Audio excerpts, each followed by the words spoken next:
Hey guys. I'm trying a new one. This is the first Gaara What If I'll be doing, so please let me know in the comments if you want more story like this. This is What If Gaara was reincarnated to another world. This is a crossover with Hitman Reborn, in which Shukaku doesn't take kindly to the Akatsuki trying to rip him from Gaara, panics, snags both of their souls and sends them across dimensions to a new body. Hit like and subscribe if you like this one, and also please check the author in the description. Let's start. We are pain, that's all. We are God.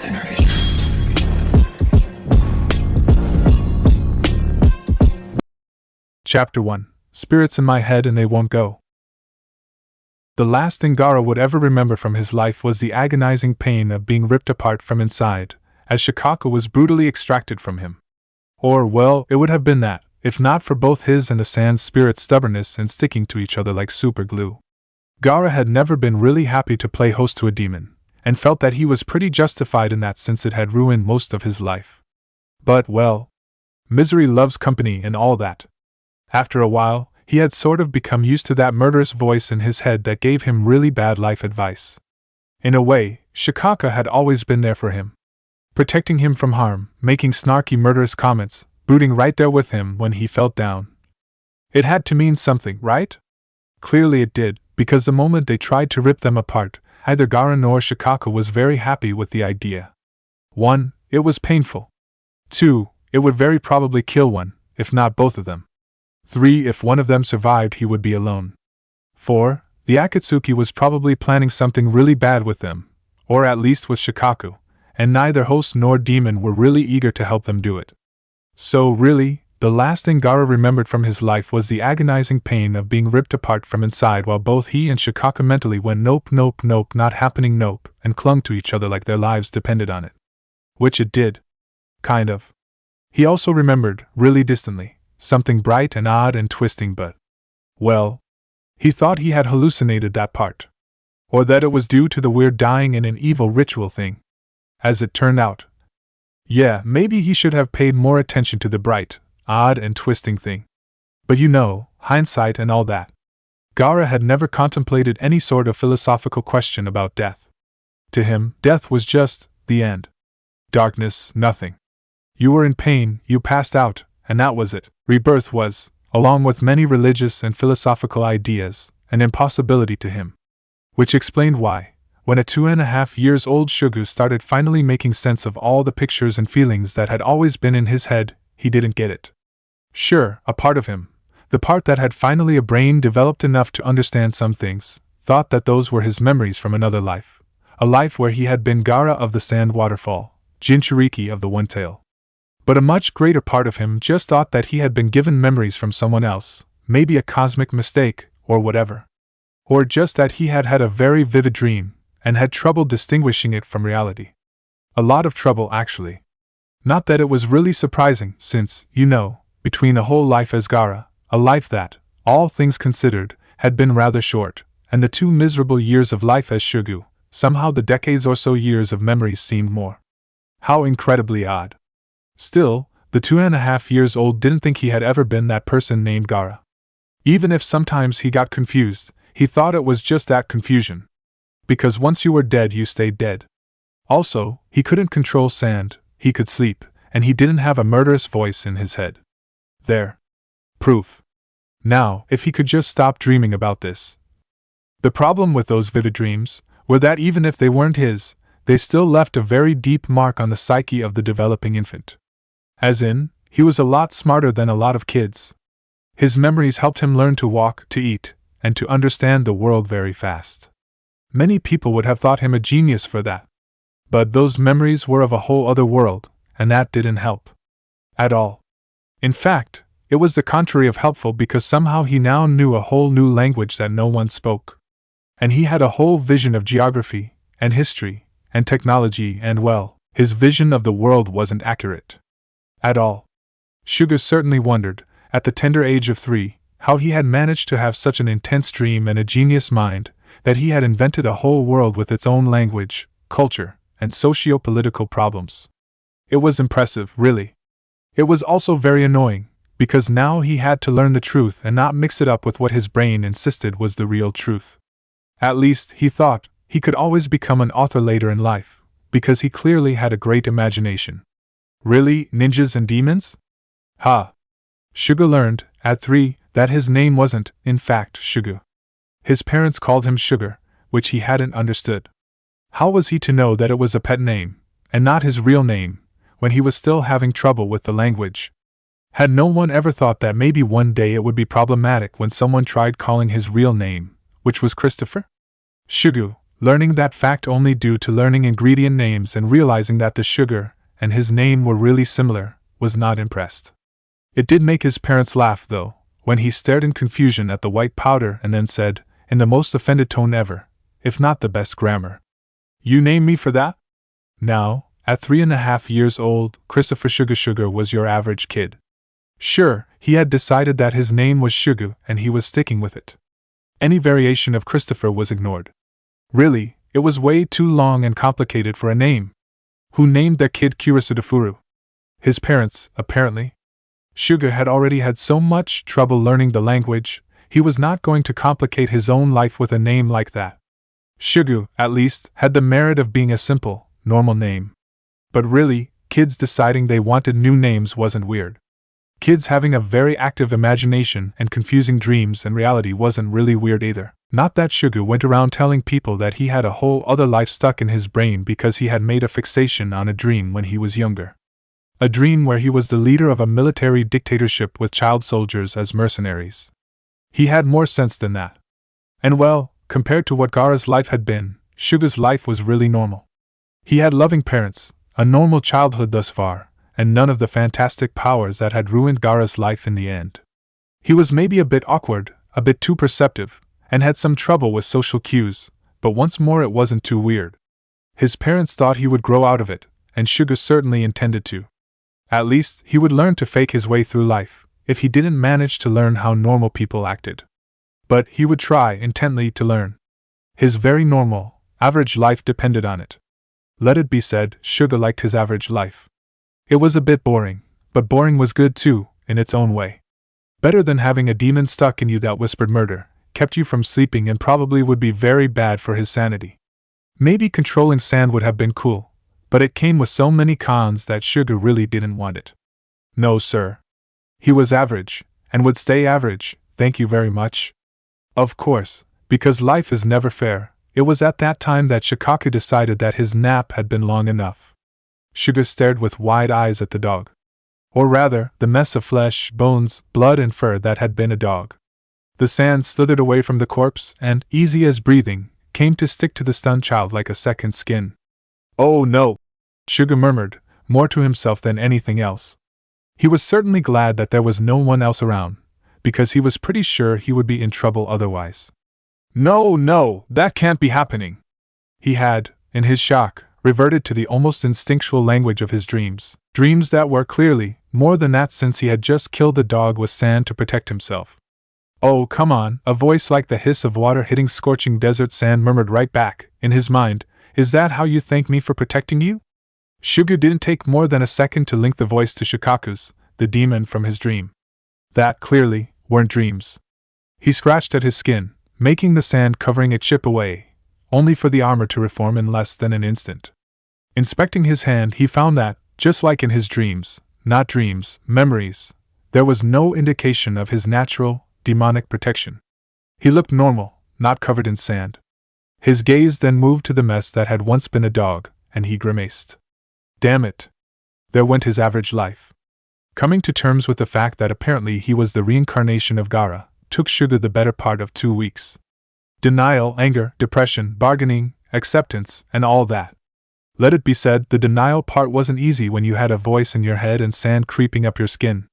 And the anger part consisted mostly of him finding sandpits and kicking the sand while Shukaku laughed himself sick. But the depression, well. Shuga had been Gaara. Gaara was dead.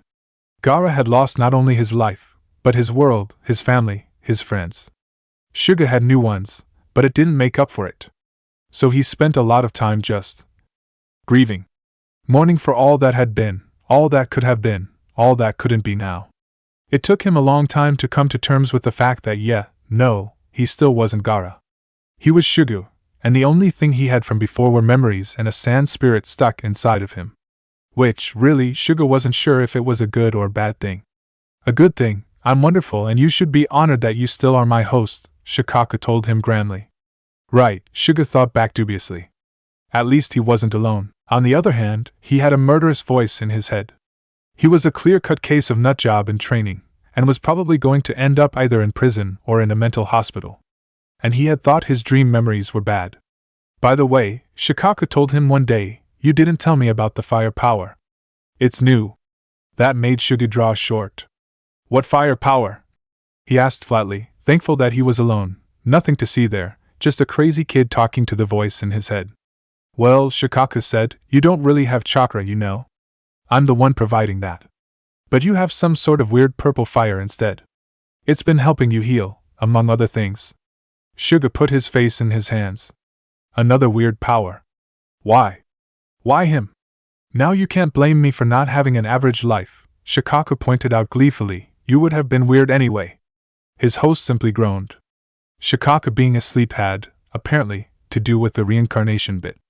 The demon had wanted to stay with his host, but his host had died from shock. So, drawing from both of their desperation to just get away, the demon had managed to send both of their spirits somewhere where it could have a new body. Neither host nor demon were sure how they had landed so far from home, in a world without chakra or ninjas or anything known. But they had, and it had taken a lot of Shukaku's energy. So the demon had slept to restore himself. Now that he was awake, though, it meant that Shuga needed to stay awake as well. Especially since the seal hadn't actually traveled through space with him. Of course not. That would be too fucking easy. The only reason Shukaku wasn't out and on a rampage was some flimsy fluke having to do with that odd purple fire. Apparently it was a representation of Shuga's force of will or something, and it was what kept Shukaku from being more of a nuisance than usual. Unfortunately, the purple fire could only do so much, and if Shuga fell asleep Shukaku could step out and break havoc. Well, the boy muttered to himself. It was nice while it lasted, I guess. And now, back to a life of insomnia. Yay. At least the purple inner fire was apparently also helping him stay alive although he didn't sleep. He supposed it was a bonus. Or something. Shugu often counted his blessings. Staying optimistic was a must, when you had a murderous demon in your head and when you were constantly suffering from a lack of sleep. So he decided to be happy for anything even remotely good that happened to him. He would have tried to channel Naruto, because there wasn't anyone more optimistic and just good than his old friend, but he didn't quite manage it. Yet. It didn't mean he couldn't try. Hey, Chris! A classmate from middle school called to him, a mocking lilt to his words. Did you know you look like a panda? Shugu blinked at the boy, who looked absurdly proud of his, was it supposed to be an insult, words. Inside of him, Shukaku started throwing a hissy fit about how he was a demon. And if he had to be an animal it was a raccoon, and he wasn't a panda. Pandas were cute, was he cute? No sir, he was not. He was the destroyer, the darkness, he was chaos and murder. He was death and blood and Shugu ignored Shukaku's impersonation of Batman, and instead tried once more to channel Naruto. Be friendly. Make friends. He beamed at the other kid. Thanks, he said. The kid seemed thrown off a loop. Not exactly what Shuga was going for, but close enough. At least, he thought with a lot of optimism, he still hadn't killed anyone yet. Naruto would probably be proud. You know, Shukaku sulked inside of his mind, I liked it better when you indulged in a bit of death and destruction once in a while. Shuga hummed, but didn't reply verbally. Shukaku could read his thoughts, anyway, so he knew exactly what he was thinking about his murdering tendencies. He was trying to change. He wasn't a monster, he wasn't Gaara, he knew better now. He wouldn't kill people just because they annoyed him. But you could kill people that are hurting you, Shukaku tried to cajole. Like that kid who pushed you the other day. Shuga expertly ignored him. He was not going to fall back into bad habits. No matter what happened, he would stay pacifist and in control. No matter what. Then one day, as he was walking home on his own from school, alone in empty streets, Shuga was grabbed suddenly by the collar and dragged into an empty alley. Shuga barely had time to register that the guy was saying something about how a strong flame like his would fetch a really good price, and how if he kept struggling he would get stabbed. Pathetic kid. Pathetic, Shukaku growled in his mind, buckling against the restraints that Shuga kept on his chakra. I'll show you pathetic. Now Shuga tried. He really did. But unfortunately, when kicking and screaming and wiggling didn't work, when he realized that he couldn't put any sort of old ninja training to use to escape, and when the guy got a dangerous glint in his eyes, his mind reverted to the old kill or be killed instinct, honed by years of assassination attempts. His eyes hardened, and Shukaku let a victorious howl when he lowered his barriers. A spear of sand created from his skin-tight armor stabbed at the man's shoulder, who dropped him in shock and pain. He didn't have time to do much more, as the sand that had started gathering around suddenly closed around him, restraining him. Shuga stared, motionlessly, at the pathetic man that had tried to kidnap him. Then, with barely a tilt of his head, he uttered words that he had thought he would never say again. Sand waterfall funeral. An umbrella of sand was the only thing that kept him from being splattered with the blood that rained on the alley. Shuga finally looked down at the blood around. He felt like he should feel something, but he didn't. That man had tried to grab him, maybe kill him. He had defended himself. He had done the same many times, in another life. Maybe he regretted having to kill, but he didn't care as much as he felt he should. The boy sighed, suddenly feeling very tired and older than he had any right to be. Let's clean this mess, he murmured, ignoring the way Shukaku was victoriously crowing about the spilled blood. When Shuga stepped out of the alley, there was nothing left behind. No sand, no blood, nothing. And Shuga, in spite of logic, which demanded that it would happen again, since clearly he had been targeted for a reason, and in spite of Shukaku's wishes, hoped that there would be no repeat experience. Of course, it wasn't to be, and the incident was the first of many similar events. All of them ended in a very similar manner. Shuga thought that it was the proof that there was something very wrong with him, when he simply grew tired of the attempted kidnappings, and pretended it wasn't happening. Someone else might have been traumatized, or panicked, or done something. He didn't. He just kept on going like usual, pretending that there was nothing wrong and that he wasn't almost kidnapped once every 3 months. He wanted an average, normal life, and the gods help him, he would do his damned best to get it. Fake it till you make it was his new motto. Denial and acting skills were great. Humming to himself, he moved on to the next math problem. Attempted kidnapping wasn't a good enough reason, in his books, to neglect his schoolwork. Time flew by. Getting used in new and an old life was hard, but Shuga managed. He had been a demon container for 2 lives, a ninja, a leader, and now a little kid. He could do this. URG, he said very eloquently, putting his head on the table of the high school classroom. I would kill for coffee. Yes, Shukaku encouraged in his mind, go on a rampage. Let me out, I'll destroy our way to the nearest coffee machine. Shuga ignored the demon with 2 lifetimes of practice, and turned to his classmate, who had snickered a little at his misery. Another all-nighter? Said classmate asked, amused. Well, I can't sleep. Shuga said, which most people didn't really understand, but oh well. Here, a new voice said, and put a cup of the most wonderful thing ever invented in front of Shuga. Coffee. Shuga grabbed the cup without even thinking, and gulped it down gratefully, ignoring the burn. It would heal in no time anyway, and he needed coffee like he needed air. How had Gaara survived being this tired without coffee, he didn't know. It made everything so much easier. Thank you, he told his amused friend gravely. You are my savior. Yes, I know, it's an all-time war against the demon trying to overcome your body. His friend mocked solemnly. Without coffee you would go on a murderous rampage because of the lack of sleep. Shuga snorted. Understatement of the century. Wait, Shuga said, staring at his friend with incredulity written in every inch of his face. What do you mean, sand has connotations with sleep? His friend blinked at him, looking up from the literature essay they were both working on. Then made a vague gesture. Well, yeah, you know the Sandman? He said. Like the song? Or the story? I mean, most people refer to Morpheus when they talk about falling asleep, but the Sandman's about just as usual. In short, the Sandman comes around and sprinkles sand in the eyes of people to make them sleep. Shuga just kept staring blankly ahead, Shukaku's rather hyena-like cackles echoing in his head. Talk about irony. Growing up had a few disadvantages, where Shuga was concerned. One was puberty. Teenagehood. Whatever. He had almost managed to go through all this entirely in his old life before dying. He'd been almost there. And now, he had to do it again. Weird ideas, mood swings, phases, sexuality, body changing, voice cracking, fuck sleeping schedule. Oh wait, no, he didn't sleep. At least he had better control over his sand and Shukaku than he did when he was Gaara. Let it be said, Suna had probably hated his teenage moods back when he had been a tiny whiny little bitch. Especially those he had horribly maimed for no reason. Not to say that his would-be kidnappers nowadays didn't feel the wrath of his 15-years-old angst. Meh.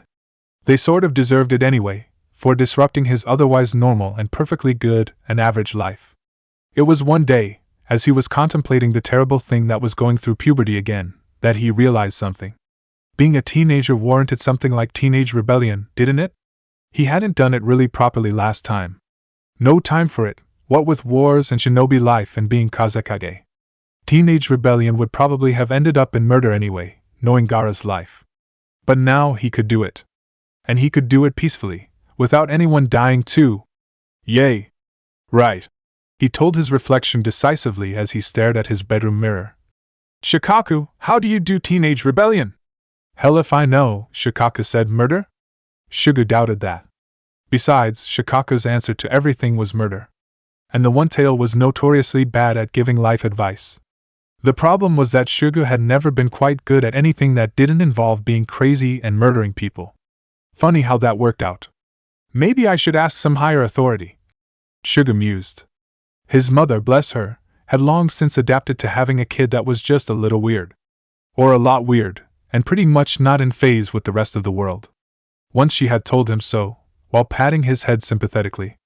At least you try, she had said, which was the truth, because Shuga tried really hard to be normal. But well, one could pretend to be a well-adjusted member of society, but it didn't make it true.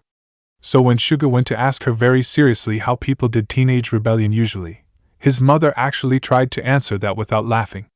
Her shoulders were shaking, and her lips were twitching, but Shuga gave her points for effort. It's different for everyone, Sugar. She eventually managed to tell him. It usually means doing something different from usual, discovering yourself, questioning your beliefs, your education. Doing stupid things and just have fun, I guess. Shuga nodded very seriously, thinking about it. He could do that. Question himself, and do something stupid and different. He could do that. Yeah. Just give him a second. Are you sure about this? Shukaku said. Given that Shukaku was master of bad life advice and even he thought it wasn't a good idea, then no. No, Shuga wasn't sure about this at all. But then again, the whole rebellion thing meant doing something stupid and different, and that had to count, right? He was rebelling against Shukaku? A bit? Okay, he said a bit nervously. Here we go. Steeling himself, he walked into the parlor. Beauty and the Beast parlor. He had seen the name, found it ironic, decided that it would do. He tried to ignore the fact that the words were in flashing pink, right above the words, hair, makeup and skincare. Christopher! His mother cried in shock when she saw him come home. She had to be really shocked, since she had said his full legal name, and not the usual nickname. What is the meaning of this? His father, oddly, wasn't saying anything. He was just frozen there, staring, letting the water run uselessly over the dishes. Shuga straightened. He actually felt quite good about himself right now, and even Shukaku agreed. I decided to change my looks, he announced proudly. Then, when his parents still stared at him like he'd grown another head, he added with a bit of a shrug, I like purple. You dash. His mother sounded a bit choked. Then she smiled wanly. Okay, Sugar. That's nice. Shuga nodded, satisfied. He turned away, and went to his room. There in the mirror, his reflection was totally different from before. While his eyes had always been purple, his hair hadn't been before. And the purple makeup was new too. But he liked it. It reminded him a bit of Kankuro, and those few shinobis that used the marks as a statement of skill, back in Suna. Marks had always had their importance. Besides, the purple eyeshadow had the merit of both hiding the dark smudges under his eyes due to insomnia and to remind him a bit of the tanuki-like marks he'd had when he'd been Gaara. He liked it. The lipstick was just for kicks, though. Didn't think it was what he would do. His mother's voice came to him, muffled and sounding slightly hysterical. He's purple, his father replied, and his tone was more hysterical, and clearly he was wheezing with laughter. Purple rebellion. Suga was a bit puzzled, but eventually decided to let the matter drop. If his parents were laughing, then there was no problem. So, Sugar? His father asked him, a month later. Do you intend to, rebel for some time still? Suga blinked when his mother started choking on her beans, trying not to laugh. I guess, he said slowly. Then he shrugged. I think I'll keep it that way. I really like it, you know. His father made a complicated noise in the back of his throat. His mother collapsed laughing. Humans, Shukaku said, I'll never understand them. Sometimes, Suga could empathize with that. Another disadvantage of growing up was the sudden expectation of future plans. As in suddenly, every adult in the vicinity started asking you randomly if you knew what you wanted to be when you were older. Suga hadn't quite managed to reply the first few times because, well, when he had been Gaara, he didn't really had a plan for the future, more like control Shukaku, be a shinobi, be a good weapon for Suna. Then he had had a flash of ambition and decided I'll be Kazekage. And that was that. But now, well, he couldn't be Kazekage, could he? Damn. Shukaku? He asked, feeling that somehow he wasn't going to get a good answer. Something exciting, was Shukaku's unhelpful reply. Then, very predictably, he added, maybe become a killer for hire? Or a soldier? Or Shugu, with all the patience that came with 2 lives of dealing with a murderous beast, ignored his advice. Or at least the murder part. Something exciting, huh? You know, someone glued in front of a TV set in a shopping window said to their friends. Being an actor would be pretty exciting. Exciting? Shuga perked up from where he'd been walking, hearing the word he'd been mulling on for a few days. Oh, I know, person number 2 replied. But it must be really hard. They made an odd sound. I mean, have you seen the action scenes and stuff? It looks so dangerous. Dangerous? Shukaku was the one to perk up this time, because of course he liked danger. The main actors don't do that. Person 1 scoffed. They have stunt doubles for that. Mom, Dad? Suga said that evening. What exactly does a stunt actor do? And is it exciting? Shukaku asked, although Shugu's parents couldn't hear. Shugu must have watched hundreds of movies in the following months, staring at the stunts and all the cool things on the screen. That was almost like being a ninja, wasn't it? All the explosions, and the fights, and the dramatic entrances. It wasn't totally true, but it was as close as he would ever get, wasn't it? Besides, he was already on his way to become an actor, since acting was the only way for him to seem like a normal member of society. Emulating Naruto had helped him in countless occasions. And it was kind of fun, he supposed. That's it, he decided, I'm becoming a stuntman. Hey, newbie! The stunt director called to Shugu. Maggie's grabbing coffee and snacks, do you want something? Yes, the souls of the innocent, Shukaku said in his mind. Coffee and a bagel, Shuga called. No, Shukaku groaned. Sorry, 2 bagels, Shuga corrected. One thing that was good about the recurring attempts on his life and freedom was that Shuga now had a really tight control on both his sand and the weird purple flames he could make. It would have been really bothersome, he reflected as he crouched behind a rock, letting bullets ricochet all around him, if his usual sand shield was still acting up on its own. And cut! The director shouted. Great doing, guys! We're good! Yes, Shuga thought wryly, it wouldn't have been good if he suddenly became encased in sand each time someone fired a rubber bullet at him. How would he have explained that to the crew? Special effects? Shukaku suggested with a gritty laugh. Somehow, Shuga muttered to himself. I doubt it'd work. What Shuga hadn't really counted on was the fact that being a good stunt actor meant becoming somewhat famous. Between his perpetual armor, his fast healing, and the fact that he was a very fast learner in any sort of martial art and choreographed fight. Well, he soon was getting recommended for new jobs, better jobs, and making more contacts than he'd ever had. It was when he finally got a private agent that he knew he'd gotten into a mess a bit bigger than expected. Sweetheart, we can't use your real name, his agent told him, waving an imperious hand as if to dismiss the thought itself. People don't remember ordinary names, or names that don't have a ring to it. A stage name? Shuga said, and was rewarded by a nod and a beaming smile. His mind, unfortunately, drew blank. While not using Christopher would be a blessing, finally he was rid of the infernal name. He couldn't use Shuga either. After all, everyone and their mothers would hear it, think Sugar, and he'd probably be endlessly teased about it. He finally shot a blank look at his agent, admitting, "I don't know." "That's all right," his agent told him, still smiling. That was starting to get a bit creepy. "I'll put it to a vote at the agency, how's that?" "Sure, I guess." Shuga shrugged. How bad could it be? Skull Demort, the immortal stuntman. Well, clearly, Shuga had been tempting fate with his earlier thought. What sort of name was that? It was almost worse than Christopher.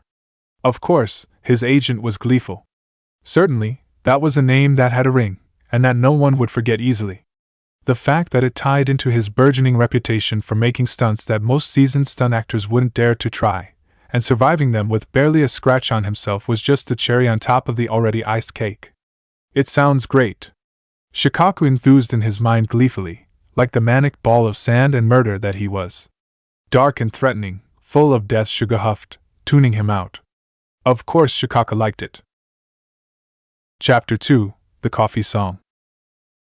His parents were apparently stunned the first time they saw Shuga on screen, even if it was a small role at the time.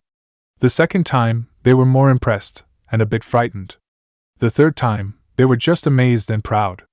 Although they both probably had privately cackled like hyenas at his ridiculous stage name. Then there was the fourth, and fifth, and then the 20th time he starred on the big screen, and he hadn't been home in at least 3 years, a bit too busy traveling around. It made him a bit homesick, and he was pretty sure his parents missed him as well. So, once he finished a big project, he contacted his agency, told them he was taking a vacation, and went home. I never thought I'd see the day where you were a household name." His mother sighed wistfully. "It seems like yesterday that you were still a tiny, awkward child with a grudge against sandboxes." Shuga spluttered, then scowled at her. Before he could say anything, though, she'd gone on, while his father nodded along. "And now look at you! Still purple, and all grown up, and speaking 5 languages, and starring in big movies." She beaming proudly, and a bit tearfully, although Shuga was pretty sure those were fakes. The acting was apparently genetic. "I'm so proud!" Shuga's father clapped him on the back in a manly way, beaming proudly as well. "Keep up the good work, son," he said. Shuga swallowed uneasily. Damn. And here he'd been about to tell them that he probably would stop soon. It wasn't that he disliked his job, no, but he already knew all the tricks of the trade, had done everything that no one else dared to do, had survived the impossible, had done a fuck ton of interviews and gone through too many sets to count. There was nothing new anymore, nothing groundbreaking, nothing challenging. An old concept of when he needed to kill to feel validated was creeping back in, as he was staring to grow restless and bored. Even Shukaku was tiring of doing stunts, and the demon had been surprisingly enthusiastic at the beginning.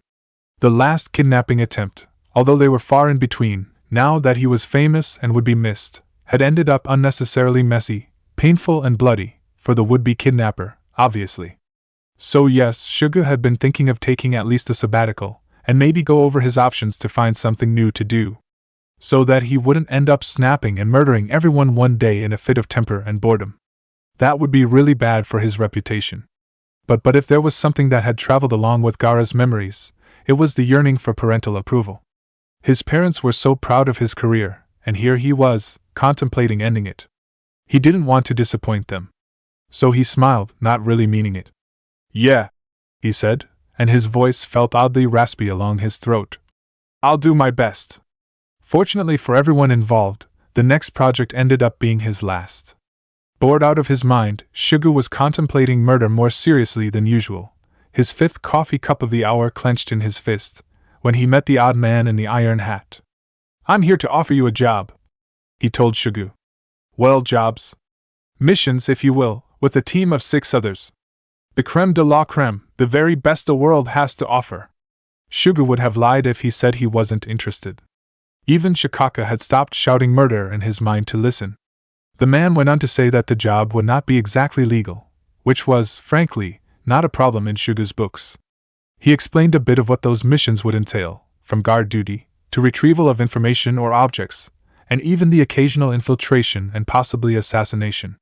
"I love it already," Shukaku said excitedly, which was just typical. To be honest, Shuga was interested as well. It just sounded so much like the old ninja missions from his old life that he couldn't keep a pang of nostalgia and longing from coursing through him.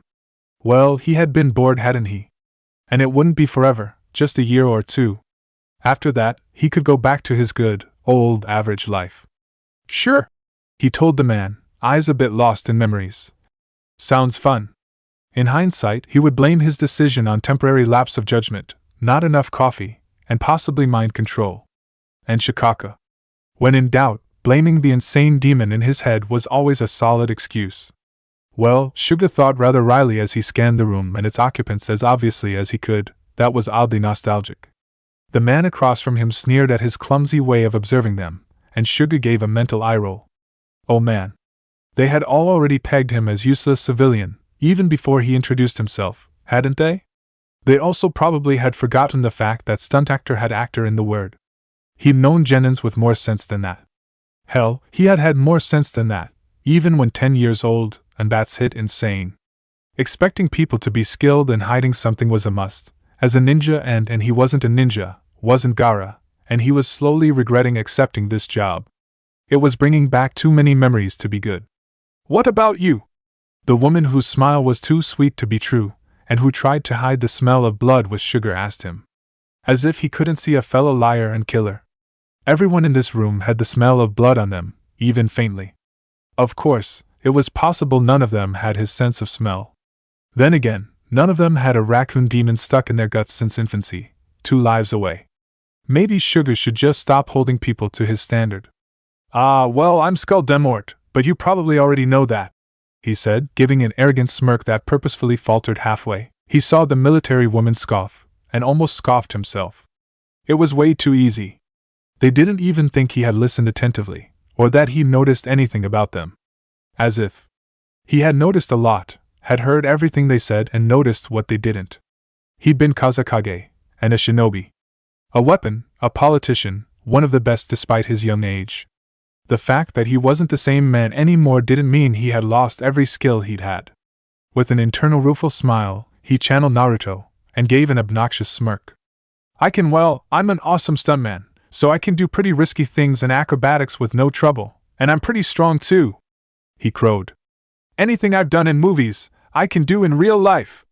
Oh? The man across from him didn't seem impressed, which was proof that he was underestimating the value of stunts, and Suga wasn't about to correct him. And can you kill a man? Suga paused, face freezing in a sort of shocked grimace, as if he hadn't even thought about it. It was either that or starting to laugh hysterically. Him kill a man? Never. Come on. He was harmless, obviously. He had clearly never killed once before in his life. He also didn't have a demon in his gut, and couldn't crush a man with a clench of his fist. Nope. Not at all. Petty, Shukaku cackled in his mind. Let them see how easy it is to kill them.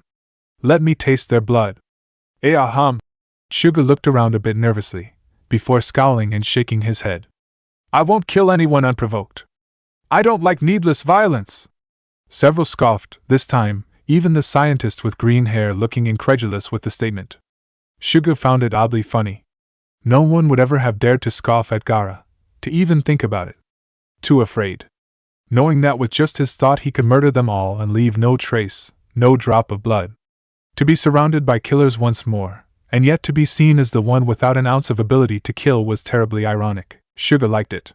His lips twitched, and he scowled deeper to hide his desire to grin at them, bare his teeth to show that he could rip their throats out without a flinch. What a pretty image, Shukaku purred in his mind. He cackled. Oh yes. Kill them. Well, that's pathetic, the man in front of him commented, arrogance dripping out of his tone. Suga visibly bristled, but didn't reply. He was better than that, he wouldn't fall for such pettiness. I'll show you pathetic, Shukaku cackled louder. That's provocation, right? You don't kill unprovoked? Well, he just provoked us. Suga ignored him, willing himself to be the better man and the man reborn, wasn't it sneered at him. For a second, Suga was actually tempted to take Shukaku on his offer. Then he channeled Naruto again, and decided to take offense and to start a brawl that he would, obviously, lose. Just because. Somehow, he accidentally slipped and managed to get a boot right in Reborn's face, with a very satisfying crunch. Reborn made a surprised, angry and pained sound, and he jumped away like a scalded cat. Totally not on purpose, his hand smacked into the man's injured face on the way. "I'm sorry," Shuga wailed, horrified. "I didn't mean to." "Of course you didn't," Shukaku said with a gleeful laugh. Reborn came snarling at him, and with a yelp, Shuga dove out of the way, his foot getting in the way by total accident. "Just like you didn't mean to trip him into a wall." Obviously, Shuga thought back with righteous indignation. Shukaku's laugh devolved into manic cackles. And Shuga, suddenly the target of Reborn's full killing intent, decided that jumping out of the window seemed like the better part of valor right now. There was something oddly freeing in playing in a bigger court again. Shuga had always denied the part of his legacy that was Gaara, wanting to find his own path without resorting to things he'd been once, a lifetime ago. It had worked, as well, had given him a sort of peace of mind, a blank slate, an excuse, and at least I can say I did it, I tried. To find the part of him that had taken missions, again, was a weird sort of feeling. He dug deep into memories he'd left mostly untouched, finding the man, the boy, barely a teen, he'd been. Found the remorseless killer, the child starving for positive attention, the mindless beast. Found the more discreet parts of Gaara, the shinobi skills he never really used until his mind had been less clouded.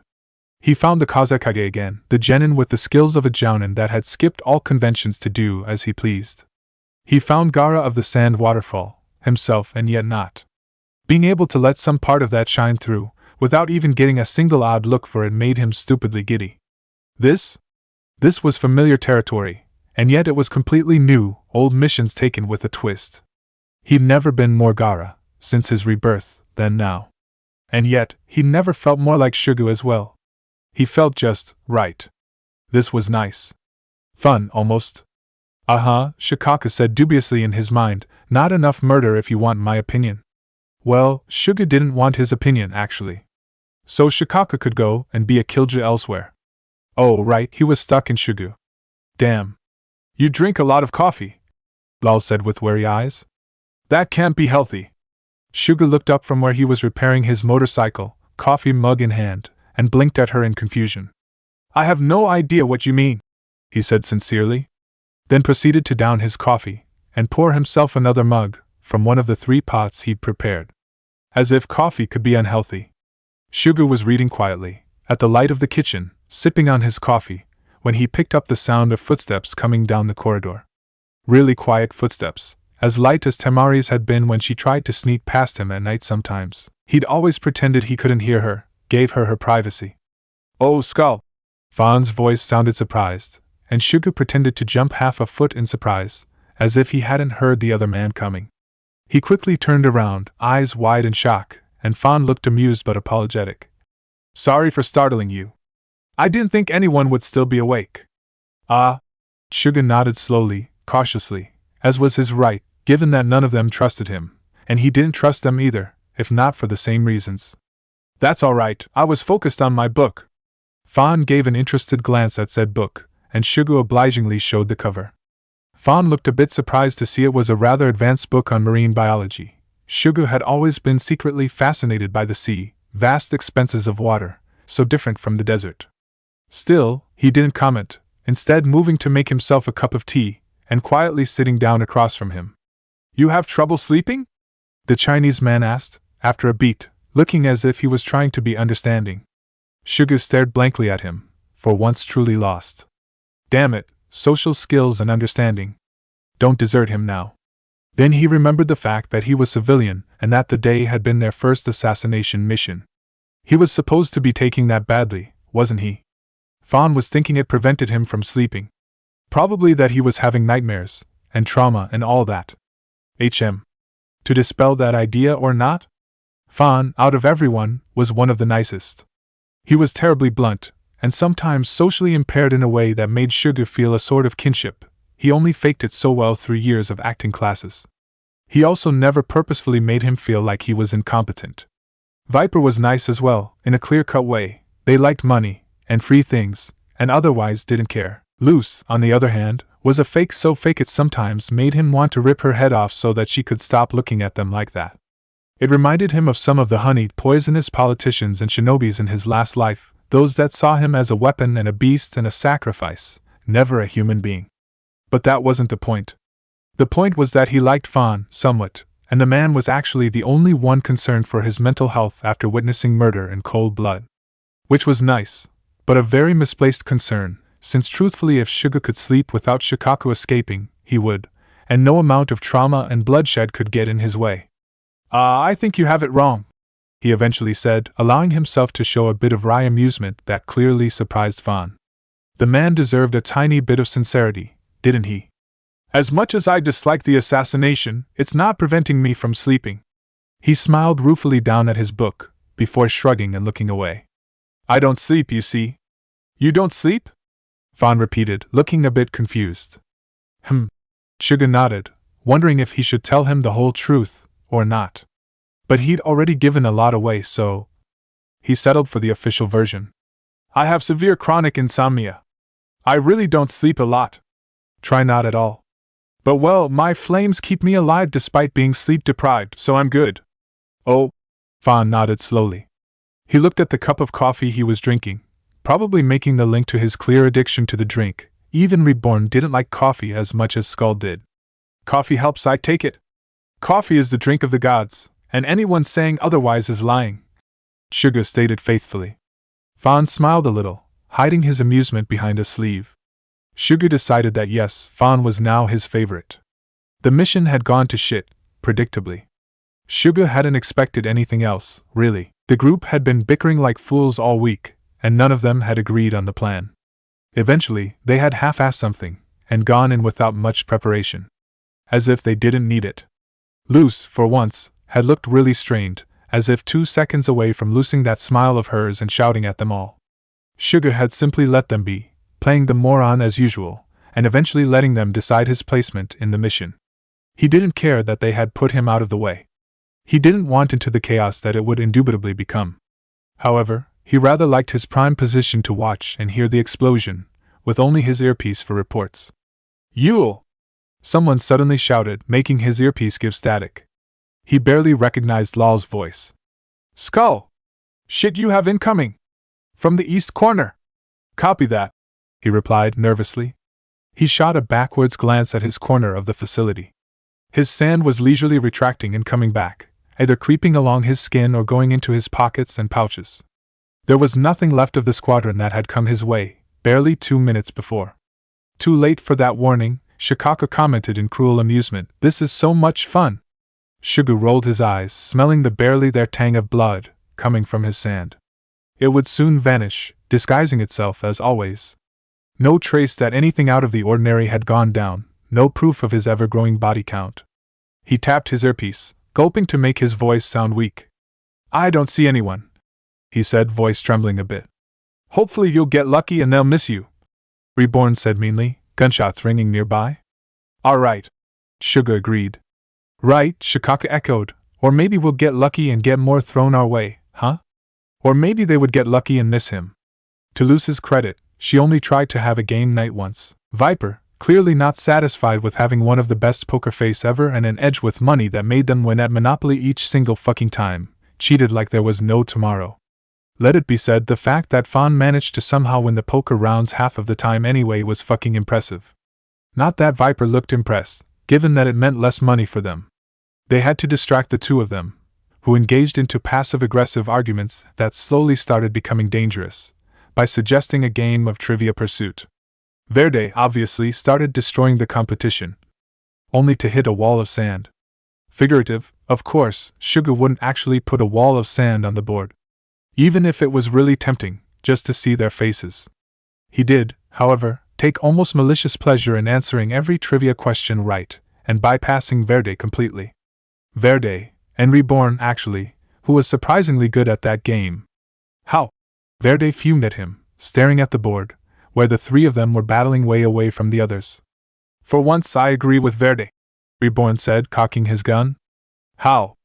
"I have a lot of free time," Shuga replied guilelessly, with his best innocent smile. Reborn's eye twitched. Verde's fingers gave a spasm. Lal decided that enough was enough. She had yet to win a single game that evening. "How about paintball?" she asked, with a grin that had too many teeth to be reassuring. Predictably, Reborn lit up like the sun. The others blanched. "How the fuck are you still spotless?" Lal growled at him. 2 hours later, Once the garden outside of the house had been turned into a colorful war zone. Shuga gave her a sheepish grin. How did one excuse I have an automatic sand shield that can also serve as camouflage, and I can make clones to take my place, among other things. Eventually, he settled for a nervous shrug. I hid, he said. Lies, Verde exclaimed from where he was trying to scrub away a stubborn purple stain on his ass. Shuga was very proud of his aim. I saw you! And hit you! Several times. Well, clearly not, Shuga said in a reasonable tone. Shukaku cackled in his mind when 6 angry looks were directed his way. Of course, because the Arcabalinos were sore losers, the next morning Shuga found a lot of traps waiting for him in front of his room.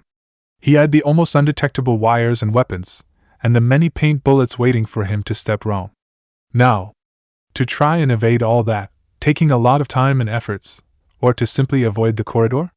Without hesitating, he closed his door and went to the window. One was a ninja or one wasn't, after all. The other's faces when he simply dropped by the kitchen, perfectly spotless and unruffled, not having triggered a single trap was so worth it. Shuga debated for a second whether he should stop antagonizing them. Nah. Good morning, he greeted, obnoxiously cheerful. The cup in Reborn's hand flew at his head. Only really fast reflexes saved him from getting hit and boiled. Oh my God! He shrieked, looking at the mess of shards and brown liquid, then back at Reborn with wide, horrified eyes. You can't just waste coffee like that. Heathen! Reborn's eye started twitching. Shuga eyed his bed in disbelief. They had put all the traps and pranks they could think of in it. Some that wouldn't even be possible to get rid of. In his bed.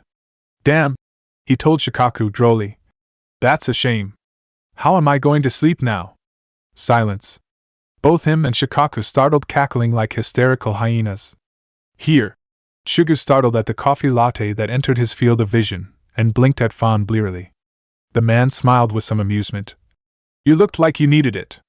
Ah. Shuga nodded in agreement, greedily accepting the beverage.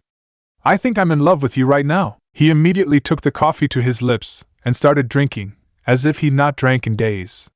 A moment later, he put the now empty cup away, sighing contentedly. He shot a small smile, genuine, at Fawn. Thank you, he told the man. No problem, Fawn said, smiling back, although he looked a bit surprised. By what, Shuga wondered. He sobered a little, brow puckering. I've been checking, but... You haven't slept in days, have you? No, I haven't, Shuga admitted with a lazy shrug. He slouched back a little. I told you, I don't sleep. Fawn looked like he wanted to say something to that, but in the end remained silent. When he left, a minute later, probably to join the others in their training session, Shuga was left wondering what that had been about.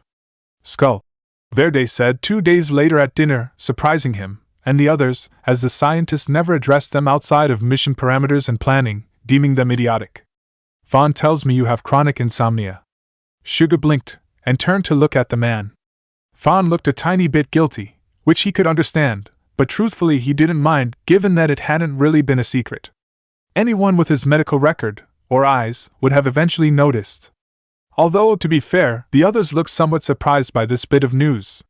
Had they not done the background research on him? For shame. Even he, with his poor links to the underground, had managed something of a search into them. Yeah, he said, and tilted his head a bit. I don't sleep. Have you tried sleeping pills and other medications? The man asked, and suddenly Shuga realized that Fawn had asked to help. Except that this would be everything but helpful. I can't, he told the man truthfully. He tried to keep his ironic smile to himself, but didn't quite succeed as he added. I have a rather extreme reaction to any sort of sleep-inducing medicine, drugs, hypnosis, or even people knocking me out forcefully. What sort of reaction? Verde, ever the scientist, asked. Sleepwalking? Nightmares? Panic attacks? Coma? Bodily functions shutting down? Shuga thought back to the few times, as Gaara, where he'd allowed himself to sleep and give up control. He thought back, more recently, to that one time as a kid, when one of his would-be kidnappers had actually managed to get the drop on him and used a strong chloroform. Needless to mention, that one kidnapper had ended up dead with a vengeance, and the whole block had suffered a gas explosion. A very sandy and murderous gas explosion. I guess a bit of all of that. He eventually settled on replying, and shook his head. Forcing me to sleep is a bad idea. He looked at everyone, for once completely serious. Truly. If you see me fall asleep for some reason, run the other way. Verde wasn't the only one narrowing his eyes in consideration. Shuga suddenly wondered if they would actually try to spike his drinks or something, to test it out. They probably would, too, the insane fuckers. And they would deserve the hell I'll put them through, Shukaku said gleefully, already anticipating it. I'll destroy them, reduce them to bloody paste, water my sands with their blood. Shuga tuned him out. Surprisingly, the next morning Luz finally snapped. She had huge bags under her eyes, and came into the kitchen looking awful. When she looked at Shuga, though, she flinched, and Shuga wondered why. It was almost the reactions Gaara had once gotten, but he didn't get why she would start acting like that, out of the blue. Then coffee was served, and Luz suddenly was on her feet, and knocking everything off the table. Shuga could only watch in horror as the beverage of the gods was spilled on the ground.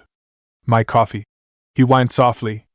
Luz shot him an almost incredulous look, then she rounded on every single one of them, except Shuga and Fan, apparently, and scolded them for even trying to do the very thing Shuga had warned them against. Understanding dawned rather suddenly. Holy fuck, they had tried to drug his breakfast. His precious coffee. How dare they? However, Luz was screeching enough for two, so he simply settled back in his seat to watch her tear the others a new one. It was actually quite impressive. Shameful, disgraceful, and downright pathetic.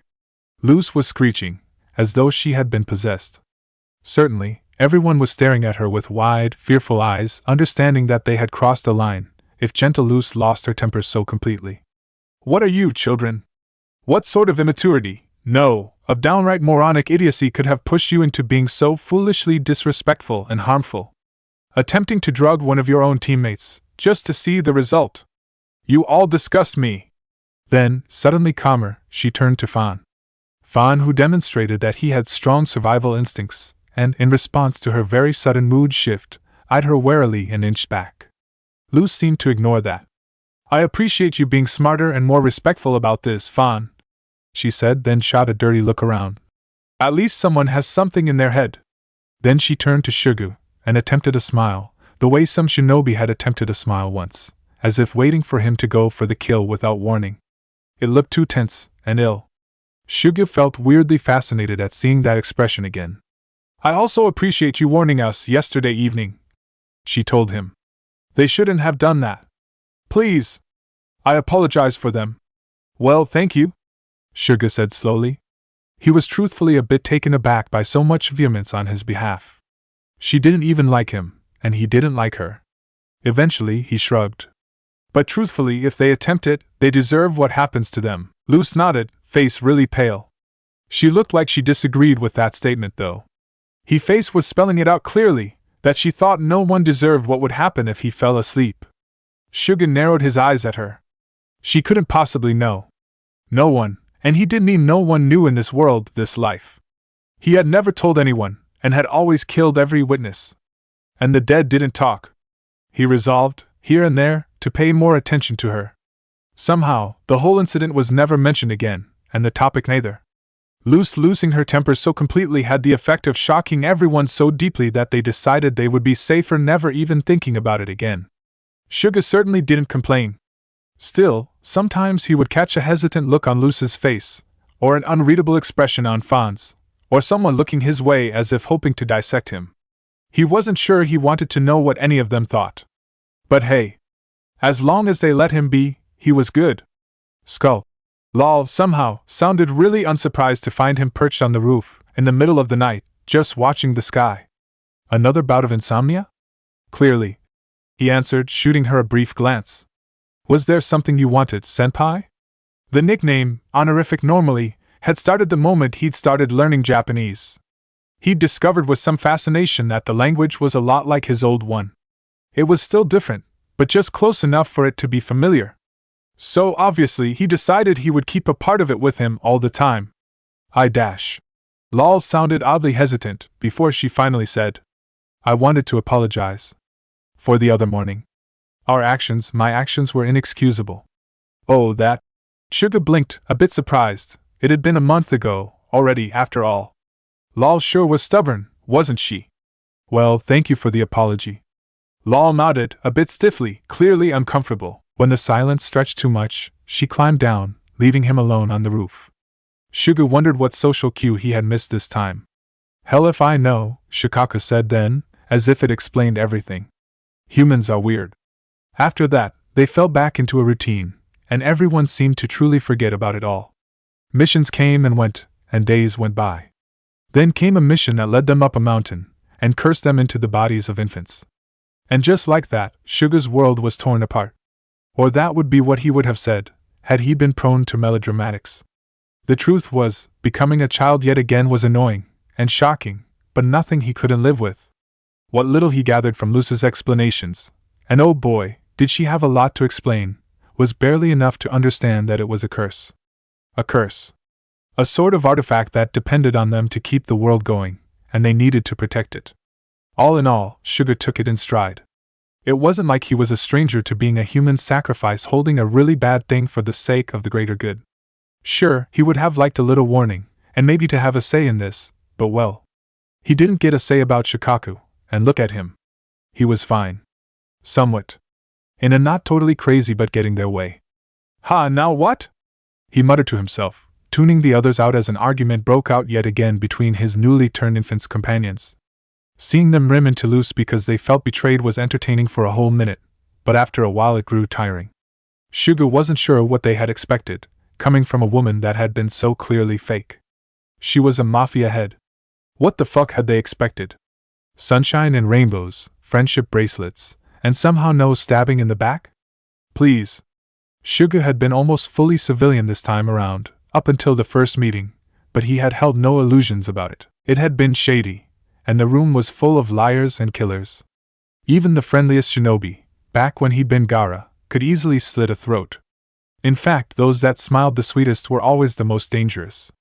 Even Naruto was deadly and dangerous and capable of terrible things, and the guy had believed in world peace through the power of friendship. So yeah?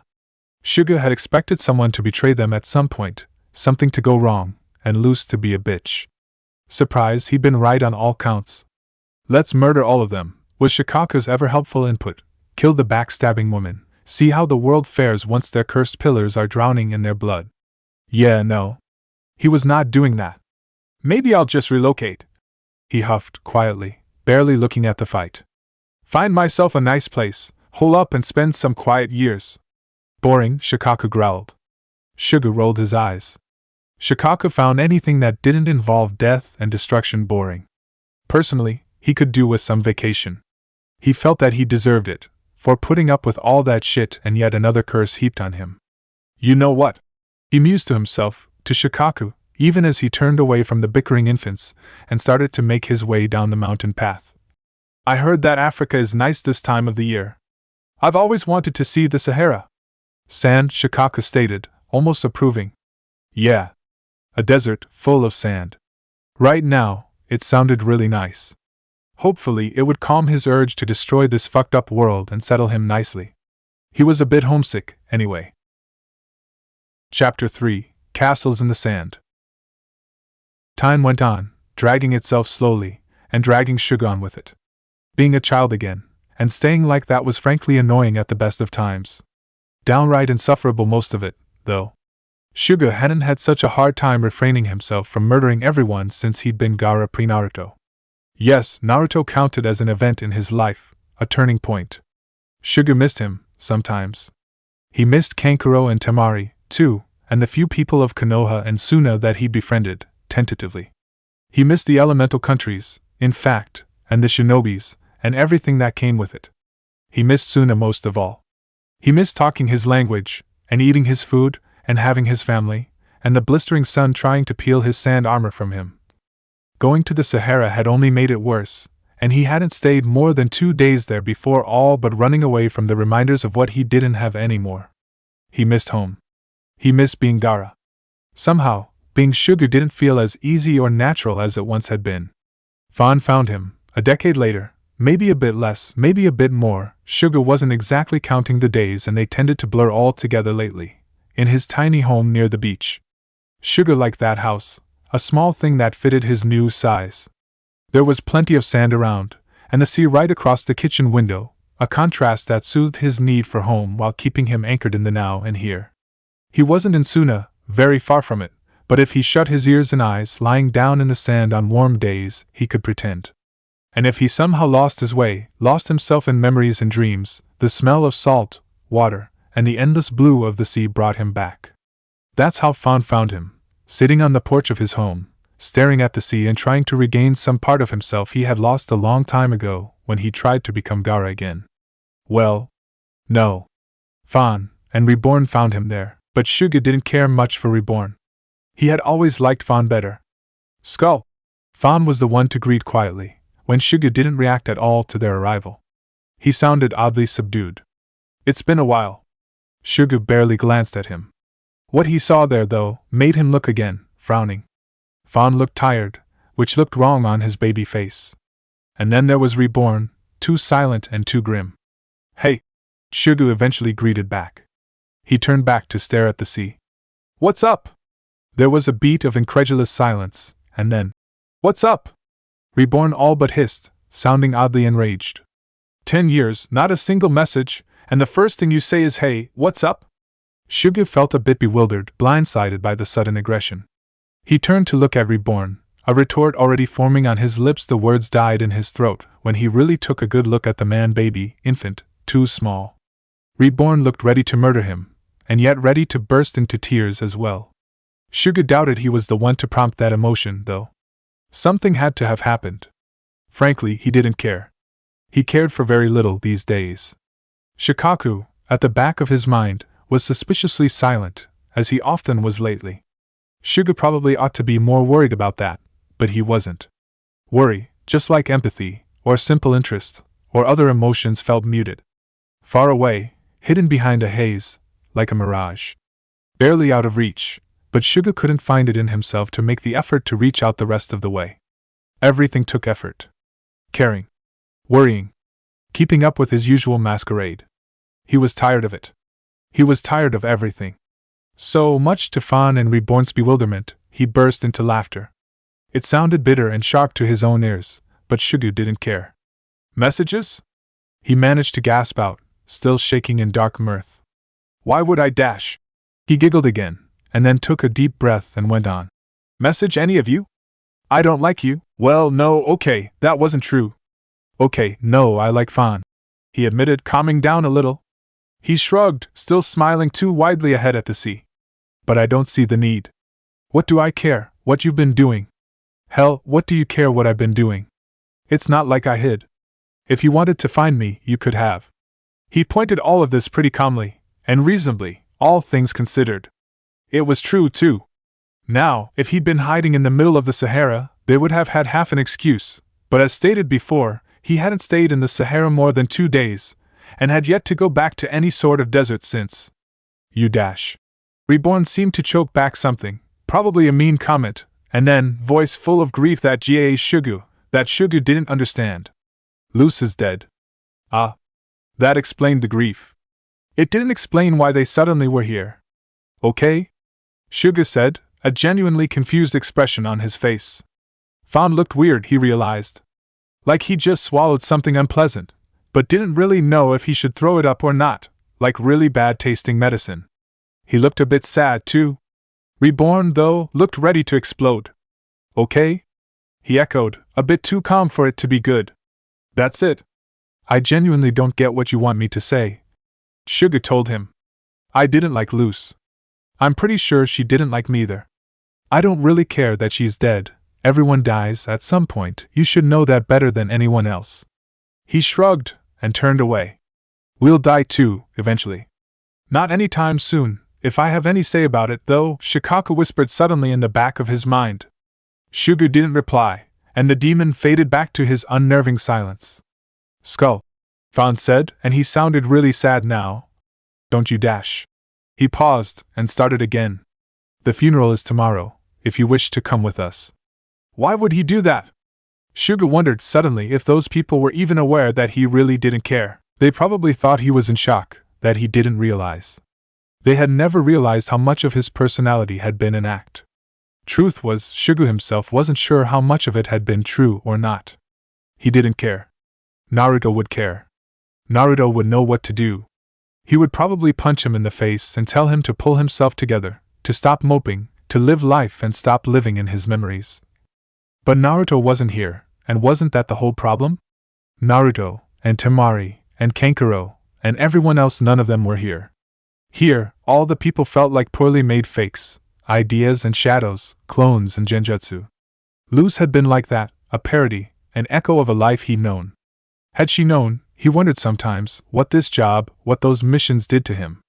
Had she known that she was throwing him back into memories that he'd left untouched, to gather the dust? Had she known that she was condemning him to grieve all over again for a life he hadn't finished? Maybe she had. Maybe not. But in the end, she had made the choice to live her own life like she did, to curse herself and to die. He hadn't. He never had. No one ever left him the choice of anything.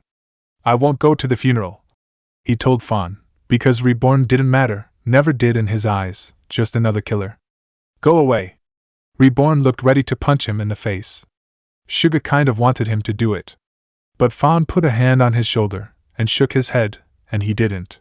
Suga stared at the both of them, and a voice that sounded like Shukaku whispered to him how easy it would be to swallow them into the sand. They left. And he remained there, alone, with just the sea, the sand, and the demon in his head for company. Obviously, at some point Suga stopped moping, if only because he was getting bored and because Shukaku was becoming insufferable.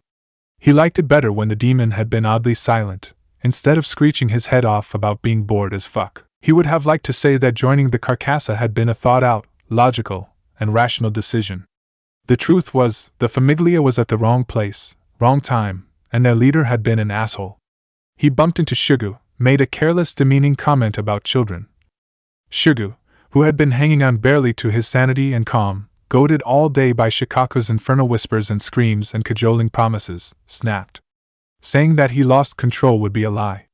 He just ran out of fucks to give, out of patience, and simply decided that for once, Shukaku's suggestion of murder, kill him, kill them all, seemed like a rather good idea. Soon, the whole street was filled with nothing but screams and sand. Barely a few minutes later, those had died out as well. HAA. Shuga let out a long, tired breath, not even watching as his sand gathered the blood and the bodies and made the evidence disappear. He kept his gaze on the sky, which seemed way too far away, further than ever from his low height. What a mess. A feast, Shukaku disagreed gleefully, blood raining, abating my thirst. Finally! Shuga hummed, and finally looked around. There was no one left alive, no one left at all, everything taken and absorbed by his sand, as always. He probably should have felt guilty, because he had once more killed for selfish purposes, to validate himself, to validate Shukaku, and not to protect as he'd sworn to do. Yet he couldn't find it in himself to care. He felt empty and tired, and the kills. That had been the first time, in years, that he'd felt alive.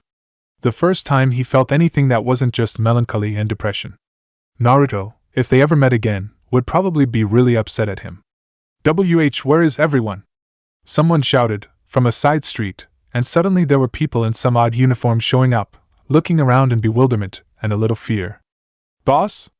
Hey, there's a baby! Someone else noticed, and people stopped for a second. It can't be. I heard about the most powerful babies in the world. Do you think? Impossible. Another replied, hissing, and Shuga wondered if he was supposed to hear them or not, and then decided he didn't really care. Those people were funny. Even those babies couldn't make a whole street of people disappear. But we heard the screams. Another muttered, hesitantly. The whole group stopped, and stared blatantly at Shugu. Shugu simply stared back, although maybe it was hard to tell given he was wearing his helmet. They started to squirm. How odd. Those people were weirdly entertaining. Excuse us. One finally seemed to gather her courage. But do you know what happened to our boss? And the others? For a moment, Shuga simply stared some more, and then he shrugged. I killed them, he said. Then, because it might be insensitive, he added. Sorry about that. Oh, she said dumbly. Right. Behind her, the whole group had taken a step back, and then started to hiss back and forth, arguing about what they were supposed to do now. Apparently, Shuga had just decimated the whole chain of command and the powerful people of their famiglia. They didn't know what to do, who to appoint as boss. Then, obviously, someone seemed to have a brilliant idea. "Hey, since he killed them, it means he's strong, right?" a guy said. "Then he should be boss. Isn't that how it works? Kill the previous one, become the new boss?" Shugu was pretty sure it wasn't how it worked, but he could be wrong. "I always wanted minions," Shukaku said in his mind, still feeling pleased from all the blood spilt earlier. "Come on, it could be fun." Fun. Well, certainly it would be more fun than just drifting around with nothing to do but thinking of days past. Besides, it couldn't be much harder than being Kazekage, right? Besides, it wasn't like the bloody elders would be there to nag at him. Which was a very good thing, really. "Sure," he said, shrugging again. He wasn't sure what to do then, and reverted to old showman habits, channeled Lee and Kankuro at the same time, and struck a pose. "I, the great Skull-sama, will now lead you pathetic worms. Be grateful." Somehow, it worked, and the group exploded into relieved cheers. Inside his mind, Shukaku burst out laughing.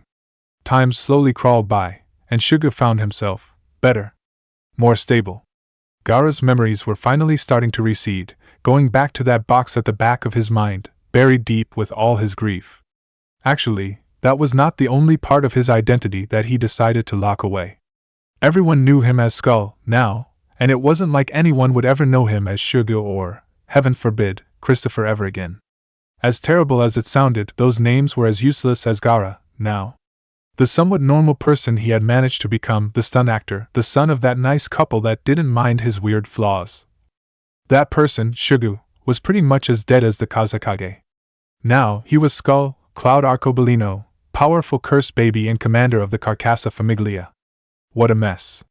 "At least you still have me," Shukaku told him from deep within. Skull made sure to send the best really dubious impression he could towards his demon. "Right," he drawled, "because that's clearly a good thing." The sand at his feet shifted into a hand, and slowly gave him the finger. Skull kicked it. As luck would have it, Skull found Fawn again, barely a year after taking over the Carcassa. "So," Fawn said, sounding a bit uncomfortable, which Skull could understand, given that the last time they saw each other they were all depressed, and in a really bad place, all of them. "How are you?"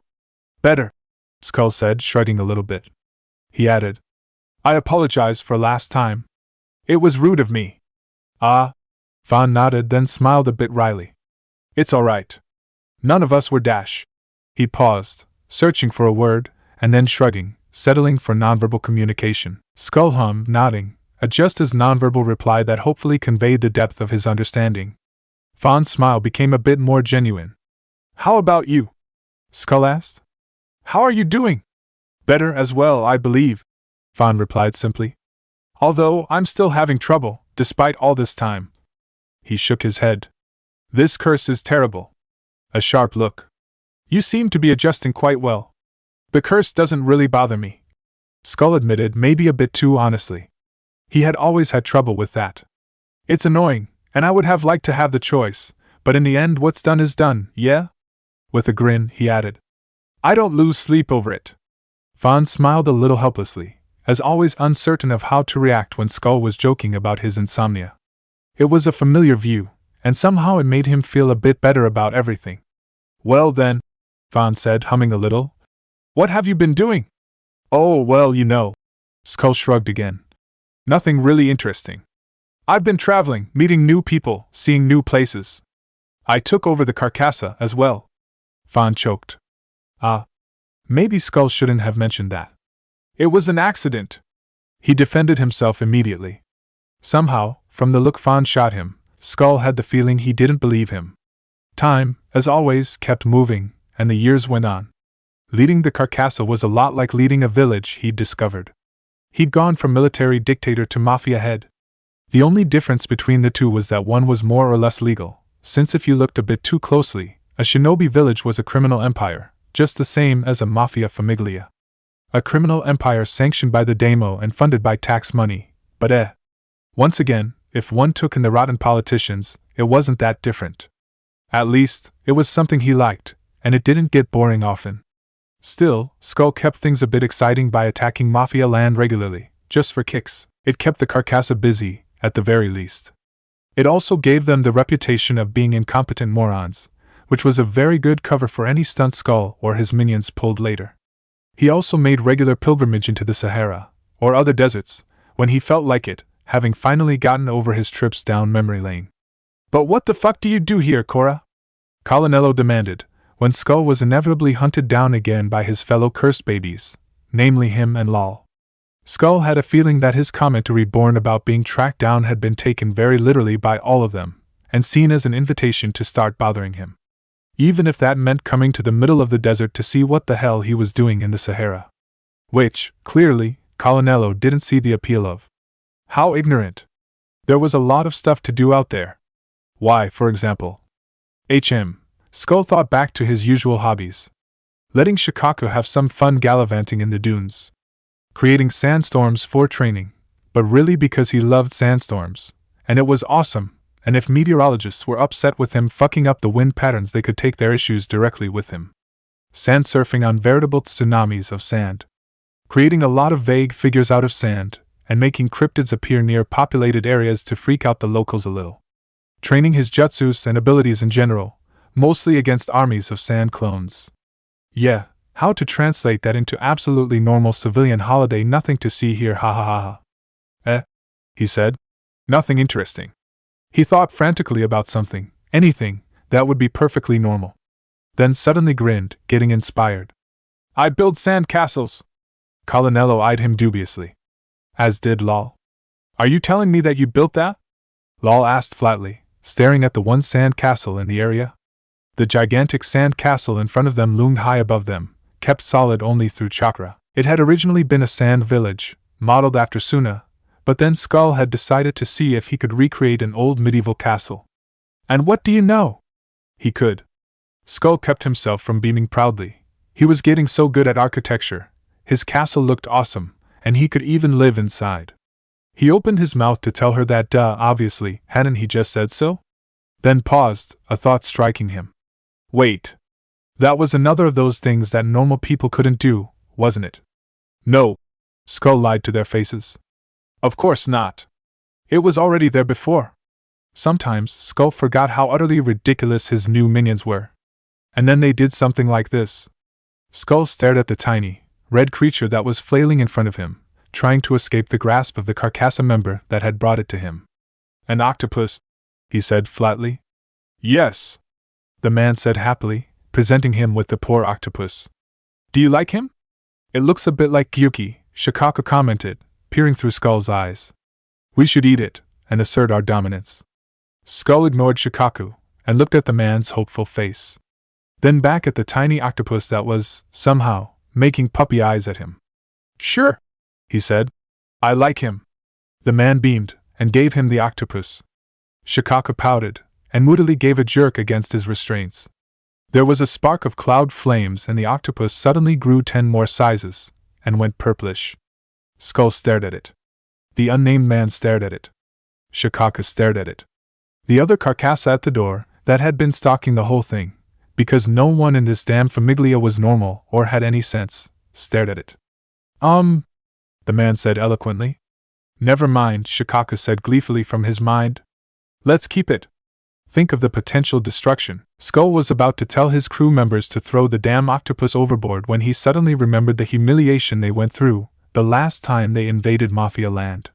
Which, okay, was mostly done on purpose, but still. He had rights to take revenge anyway. Okay, he said, imagining Colonello's face when confronted by a giant octopus. His grin, if it had been visible from underneath his helmet, was probably really frightening. I'm calling him Adako.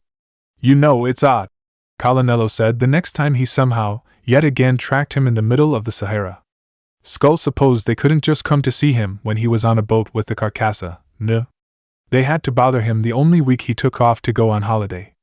But then again, if Colonello did, he would see Adako before the next invasion, and that would just ruin the surprise. Shukaku started cackling evilly at the thought. Skull turned to Colonello, who was still talking. I could have sworn that the castle looked different, Korra. Next to Colonello, Reborn was eyeing said castle suspiciously. It looked eerily similar to Versailles. Like, really similar to the French castle. There were even glass windows. How? Skull had actually visited Versailles, stolen the blueprints, taken photos of all angles, and then worked very hard to make an exact replica for fun. His other castle, the ancient medieval replica one, had been a bit boring. Of course, he couldn't very well tell them that. So, he gave them both a bored look. It's the exact same castle. He lied through his teeth. It's probably the sun, Reborn quipped. It can't be good for what little is left of Colonello's brain. Oi dash. Colonello started, glaring. Of course, that's not a problem the lackey has, given he never had a brain in the first place. Reborn went on breezily. Skull narrowed his eyes at him, but didn't reply. Oh no, Skull said, perfectly flatly. Quicksand. What terrible luck, senpai. Reborn and Colonello didn't pay him any mind, panicking over the fact that they were sinking into the sand. Maybe, had they not been panicking, they might have realized there wasn't any quicksand in this particular region, at all. Maybe they'd even realized that somehow the sand seemed to be alive and actively trying to smother them. Which would be preposterous, of course, because sand didn't do that. Maybe later they would also realize that this was all revenge for being dicks to him, and coming to bother him when he was literally in the middle of nowhere. Yeah. Skull didn't count on it. In the meantime, I'm getting help, he told his fellow infants, and turned to run back to his castle. If he suddenly found himself completely distracted on the way, and forgot that he was supposed to help Reborn and Colonello, well, what a shame. Sorry, he exclaimed frantically, looking at the heads of the two babies that had remained buried in the sand up to their neck for the whole night after he'd become distracted. I was searching for a rope in my room, and I fell asleep. Liar! Colonello shouted, while Reborn glared darkly at him. You don't sleep. Skull clutched at his chest, expression conveying how hurt he was by the implications. Then, because he could, he started wailing and rolling on the sand, crying about how senpai doesn't love me any more and oh ye of little faith. All properly hysteric and distraught, of course. Complete with fake tears that they couldn't see under his helmet.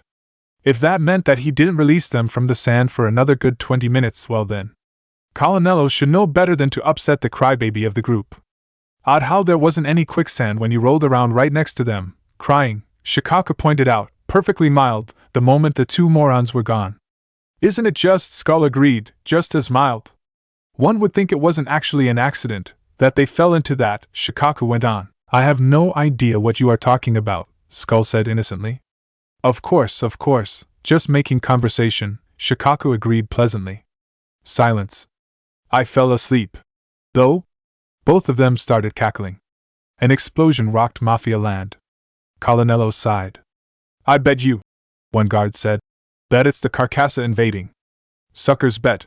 Another one snorted. Shouldn't we get out of there and go help?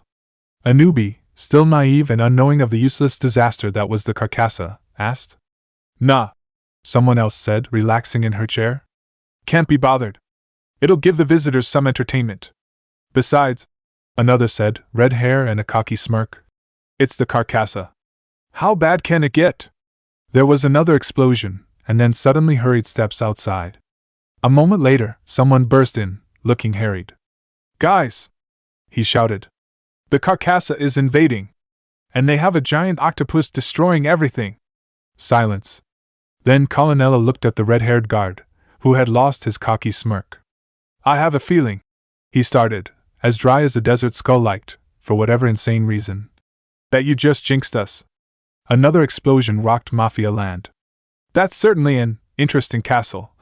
Viper aloud, when Colonello brought them to visit Skull the next time, Skull swore he was doing it to get revenge for Mafia land, there was no other reason. Isn't it just? Skull nodded pleasantly, agreeing. You found it like that? Viper asked again, politely disinterested. Yeah, it was just there. Skull lied. Neat, huh? I'm pretty sure it's not the same castle. Colonello muttered, eyeing the castle with distrust. Skull looked at his castle, which had been inspired by the Taj Mahal in Agra. Complete with round dome and mock garden. All in sand, of course. Except for the palm trees that he had painstakingly uprooted from a nearby oasis and planted there. The wonders of chakra never ceased. He looked back at the blonde. Right, he said slowly. You know, senpai, maybe you should check your eyes or something. What exactly did it look like? Viper asked neutrally, but still managing to sound like they were just humoring Colonello. Colonello made a sound of wordless frustration. Not like that, Cora! He finally cried. Nonsense, Skull huffed. If you don't appreciate my totally identical castle, you can leave, too. Colonello growled. Viper turned back to Skull, dismissing the blonde. So, they said, have you thought about making this a visiting site? With a price for entry, of course. I'm not really. An explosion rocked Mafia land, and alarms immediately sounded. All the guards groaned at once. Carcassa, one cursed, as if naming a particularly annoying mosquito. Colonello certainly could relate.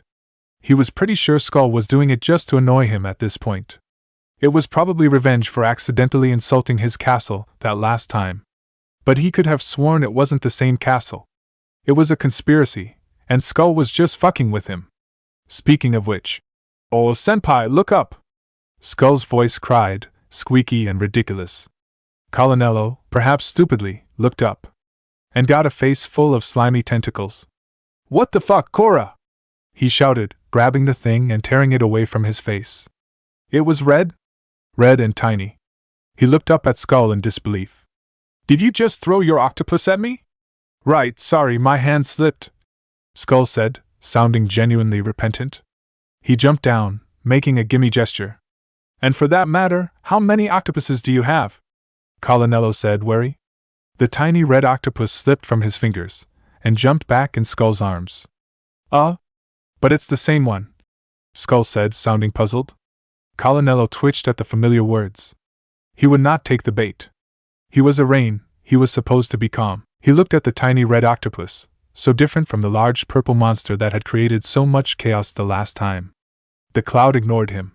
He clutched at his octopus, cloud flames flaring, before shrugging, and tossing the creature right back at Colonello, saying, "Here, senpai, catch and see for yourself." Colonello snorted. He wasn't about to get nailed by the same trick twice. He sidestepped, knowing it'd be enough to evade. The octopus suddenly grew from melon-sized to buffalo-sized.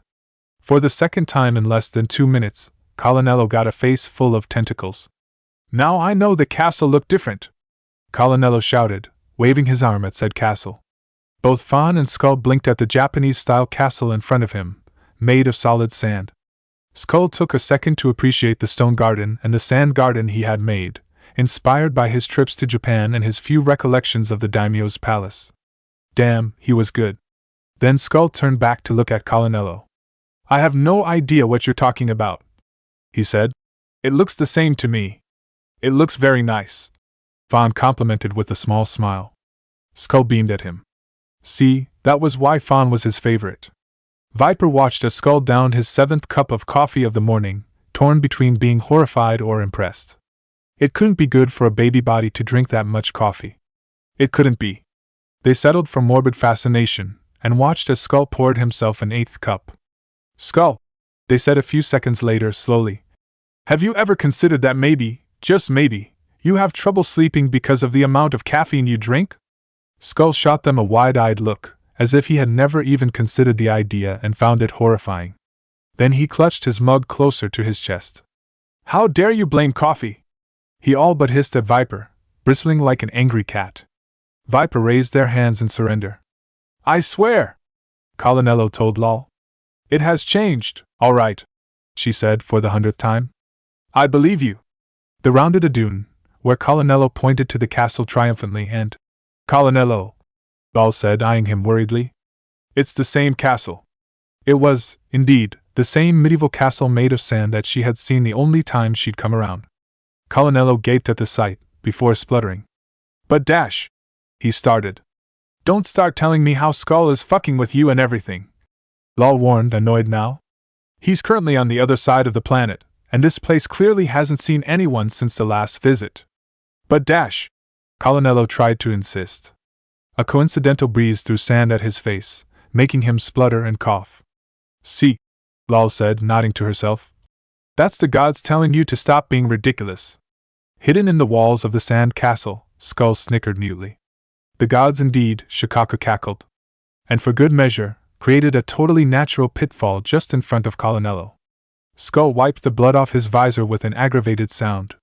Damn it, why was mass murder so damn messy? "Oh, but it's fun," Shukaku cajoled inside his mind, voice like a rattlesnake. "You wouldn't want it any other way." Skull huffed, and turned away, ignoring the way his sand was gathering every evidence of blood and gore. The few minions that were standing nearby ignored it as well, used to their boss quirks by now. One of them offered a thermos full of coffee as a pacifying gesture. "Here, boss," he said adoringly. It was just a little disturbing, given what they had just seen him do. "Thank you, minion," Skull said, gratefully taking the thermos. His minion preened, while all the others immediately scrambled to grab more thermos of coffee, in the hopes of getting praised as well. None of them even blinked at the last few traces of the Fuglio members being erased by sand. "Good minions," Shukaku purred. Skull had half a mind to agree. "So," Vaughn said, sitting in front of Skull at a small beachside cafe. "Did you hear about the Fuglio Famiglia's disappearance?" "A whole Famiglia disappeared?" Skull asked, wide-eyed. "Well, given the topic, they probably died," Vaughn admitted easily. "But no one found bodies. Or blood. It's like they vanished from the surface of the earth. My triad was really miffed. We had a trade agreement with them. I wonder what happened to them." "Oh yes," Shukaku mocked, "I wonder." Skull made a noise of understanding, trying his best to ignore Shukaku's gritty laugh and pointed comments. It wasn't his fault if the Fuglio had tried to betray the Carcassa. "What a strange occurrence," he told Fawn, sounding thoughtful and bewildered. Acting." Colonello paused, upon seeing the castle, which looked a lot more like a hill with towers sprouting off it, like odd mushrooms, than a castle, but there was a resemblance. The blonde whimpered and turned around to go bang his head into a nearby palm tree. Skull watched him go, bemused, before turning to Verde. "I don't know what's come over him," he told the scientist. "I'm not sure," Verde said slowly, watching the rain. "It might be the heat." Colonello, as if to confirm that theory, suddenly turned right back around, and started hurling insults towards both Skull and his fucking shape-shifting castle. Skull made an offended noise. "My castle is great," he said. Then, to Verde. "But maybe he's right. Who knows, maybe the wind made a few towers shift a little. It's not even the same architecture." Colonello raged in the background. "It is," Skull insisted. "It's identical." Verde agreed non-committally. "But is it structurally sound?" "Well, it should be," Skull said slowly. "There never was any accident before. However, it didn't mean that there wouldn't be any in the future. There was a first for everything, after all. Who knew?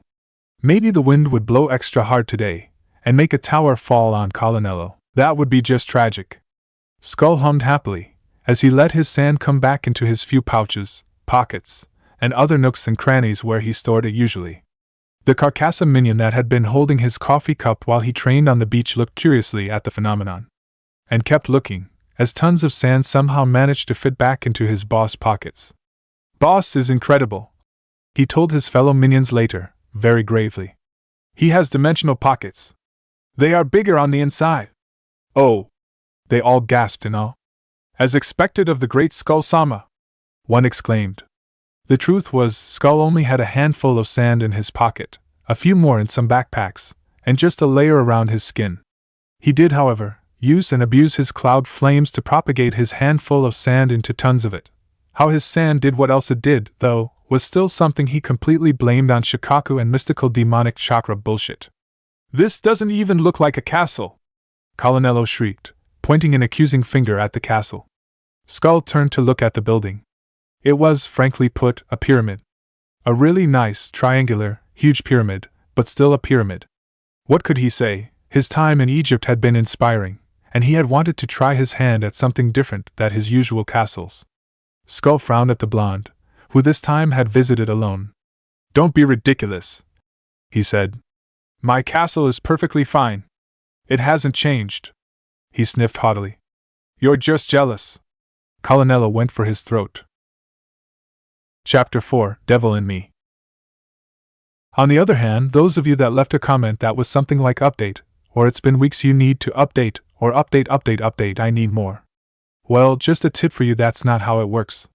Literally each time I receive an update comment, even if it's update please, which is more polite, but still a demand pressuring the author, I want nothing more than just stop writing. You'll all be glad to know that for each of those comment, I've waited a few more days than planned before updating, which is why it took that long to come. People. Dear readers. Please. I and every other author on that site, for that matter, am not a writing machine. You know what I have? A real life, with a job, and problems that are a tiny bit more important than fanfiction. You know what I do not have? All the time and motivation in the world, as well as endless patience for people who think they are entitled to what I write. Demanding of me that I update faster, that I write more to suit your needs, or that I include some ideas that you had? Yeah, no. That's rude.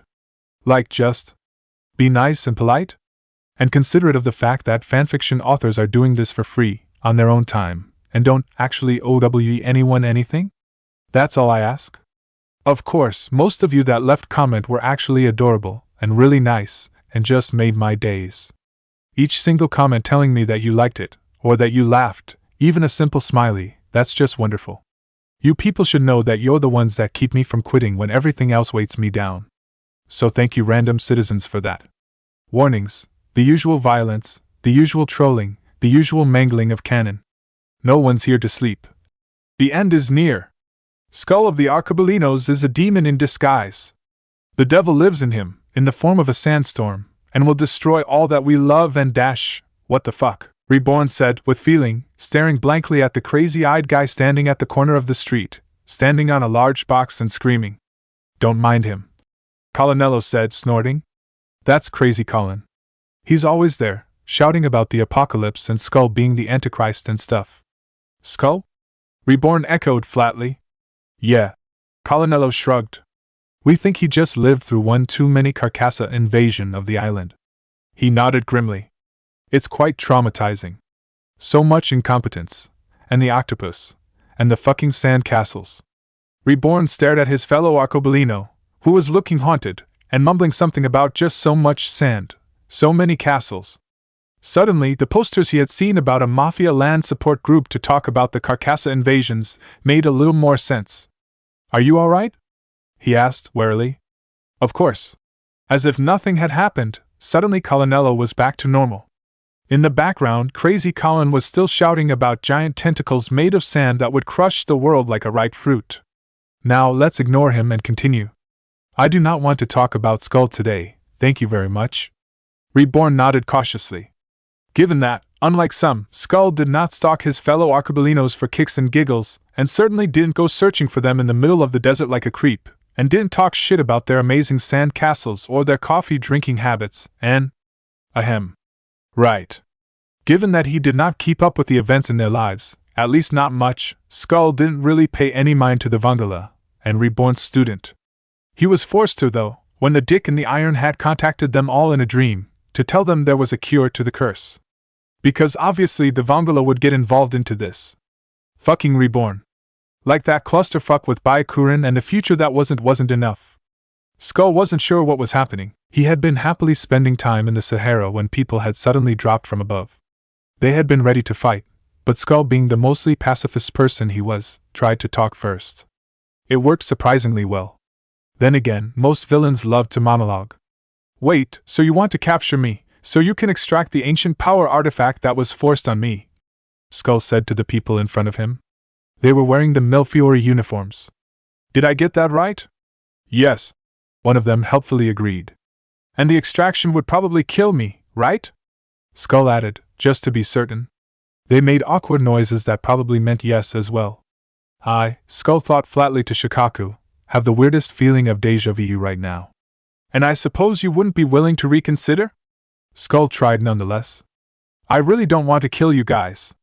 Sorry, it's nothing personal, one of them said, shrugging, and then lunged at him only to suddenly come to a halt. He wasn't the only one whose eyes widened when he realized the sand was quickly enveloping them, and certainly not the only one who looked at Skull with a frightened expression when he realized that the baby was the one currently controlling it. What are you doing? He screamed in panic. Sorry man. Skull shrugged. The Millefiori agents could swear that there was a golden eye gleaming through the visor of his helmet. It's nothing personal. Meanwhile, in the Millefiori HQ, Byakuren stared blankly at the screen. Soichi stared blankly at the screen. The Cervellos stared blankly at the screen. That guy is the weakest Arcobolino? Byakuren said flatly. Yes. The Cervello confirmed. Right. Byakuren said, nodding wisely. Right, fuck that. We are killing the archibalinos with radiation poisoning. That seems safer.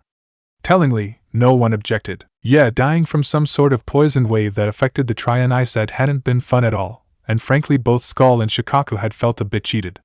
Which was probably why Shukaku was so happy with the news of battles to get the cure that he was practically dancing in Skull's mind. Battles? Shukaku cheered. Blood and gore and fights. Yes. Right. Skull didn't point out that it all reeked of a trap. Shukaku would probably not listen to him. Why had he accepted again? Ah well. How bad could it be? Is that Byakuren? Skull asked no one in particular, when Team Uni showed up. Oh, that mother, Shukaku started, which Skull tuned out just in time. The demon cursed some more, before finally suggesting, we could swat him from the air. Look at those wings. He's just begging for it. Skull had to admit, it was tempting. Very, very tempting. Skull?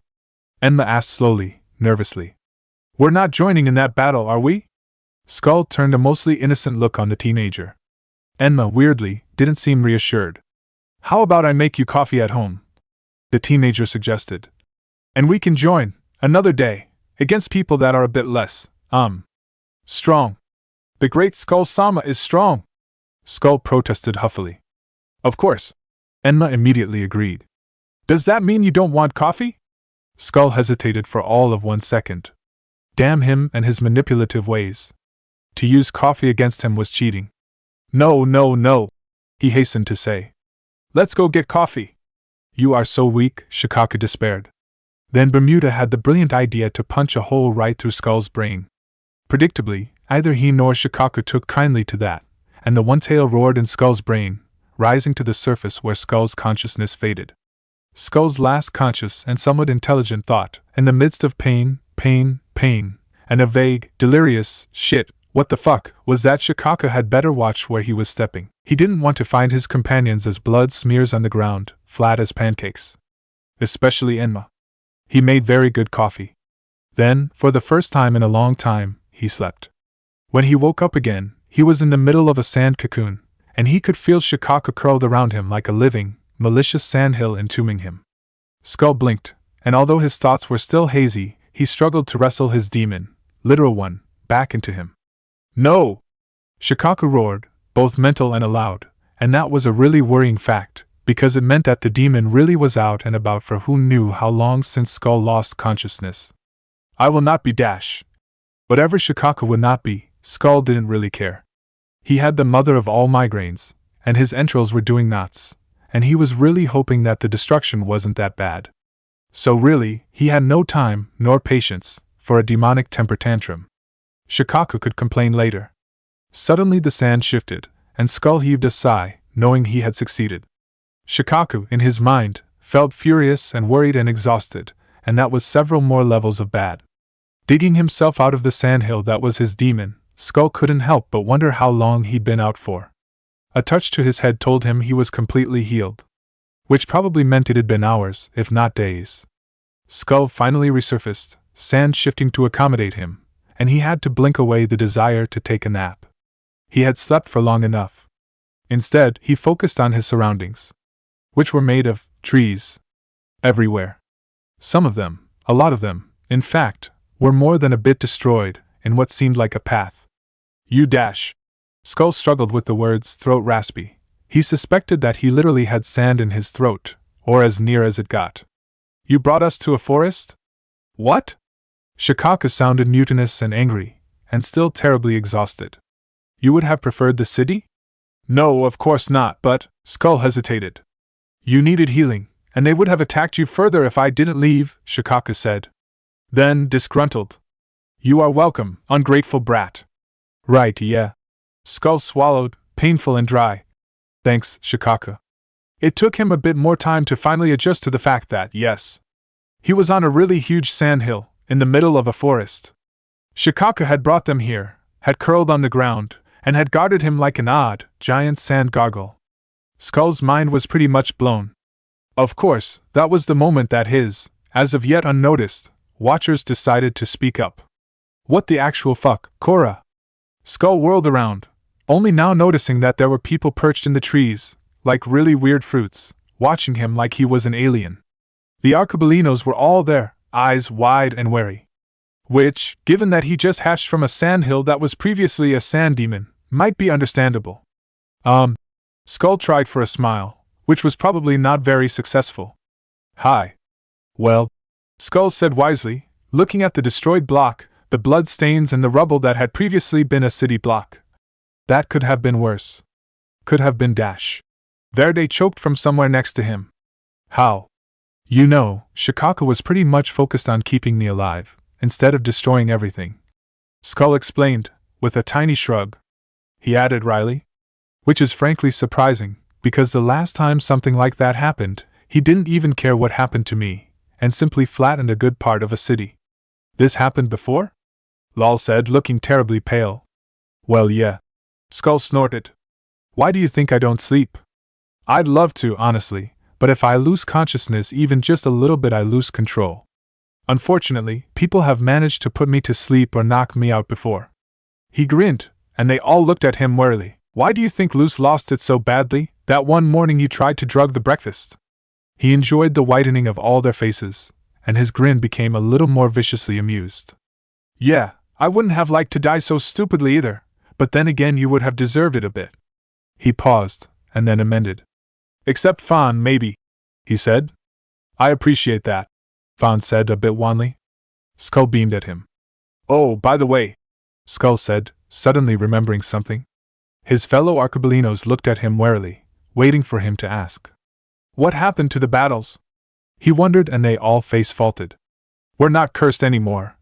Viper was the one to reply succinctly. Most of the representatives and fighters have gone back home. Oh? Skull nodded, thoughtful. Then a thought struck him. Did I or Shukaku, I guess, hurt anyone important? All the Arcobalinos got a distant look on their faces, expressions pained. Come back here, you pigeon! The gigantic mass of sand that had been Skull screamed at a panicked Byakuran, jumping and trying to swipe at him. Come back and let me eat you! From the sidelines, where everyone had evacuated, Sina looked horrified. Should we help him? He asked. Incredulous looks were shot his way. Do you want to die? Squalo asked. He snorted. Nah, let the white-haired marshmallow fucker get swatted like a fly. Good riddance, I say. Well, Yuni was very upset when you put Byakuran in the hospital, which is why she isn't there. Lol eventually said with a grimace. She added after a beat. He'll make a full recovery, of course. Ah, of course. Skull echoed. Damn it, Shukaku grumbled. Then, of course, came the part of the explanations that he really wasn't looking forward to. Okay, he huffed, looking at his coffee cup with the vague hope it might help him. So, this is going to need you to suspend your disbelief for a few minutes, okay? We've seen you morph into a giant sand monster, Viper said dryly. I think we're ready to hear anything at this point. I think at this point I'd believe in alien life. Colonello muttered in agreement. Yeah, no, I'm not an alien, and neither is Shukaku. Skull snorted. Then paused. I think. He absently waved a hand to make his sand pile on the table, under the rather wary and disbelieving eyes of the others. They still hadn't adapted to the fact that he could control sand. Or the fact that he had always been able to, and had just hidden it really well. A twitch of his fingers, and the sand became 9 miniature figures of the Bijus, as they should look like. He gestured to them. Those, he started, are tailed beasts. They are, simply put, enormous masses of pure energy, given form and sentience. The how and why they came into creation is mostly myths and legends, and I'm not about to go into that, so just take it as an act of some god and leave it there. He ignored the dubious looks this got him, soldiering on. All tailed beasts are incredibly powerful, and large. You've seen Shukaku, he's easily the size of a building, and that's when he's still anchored to me.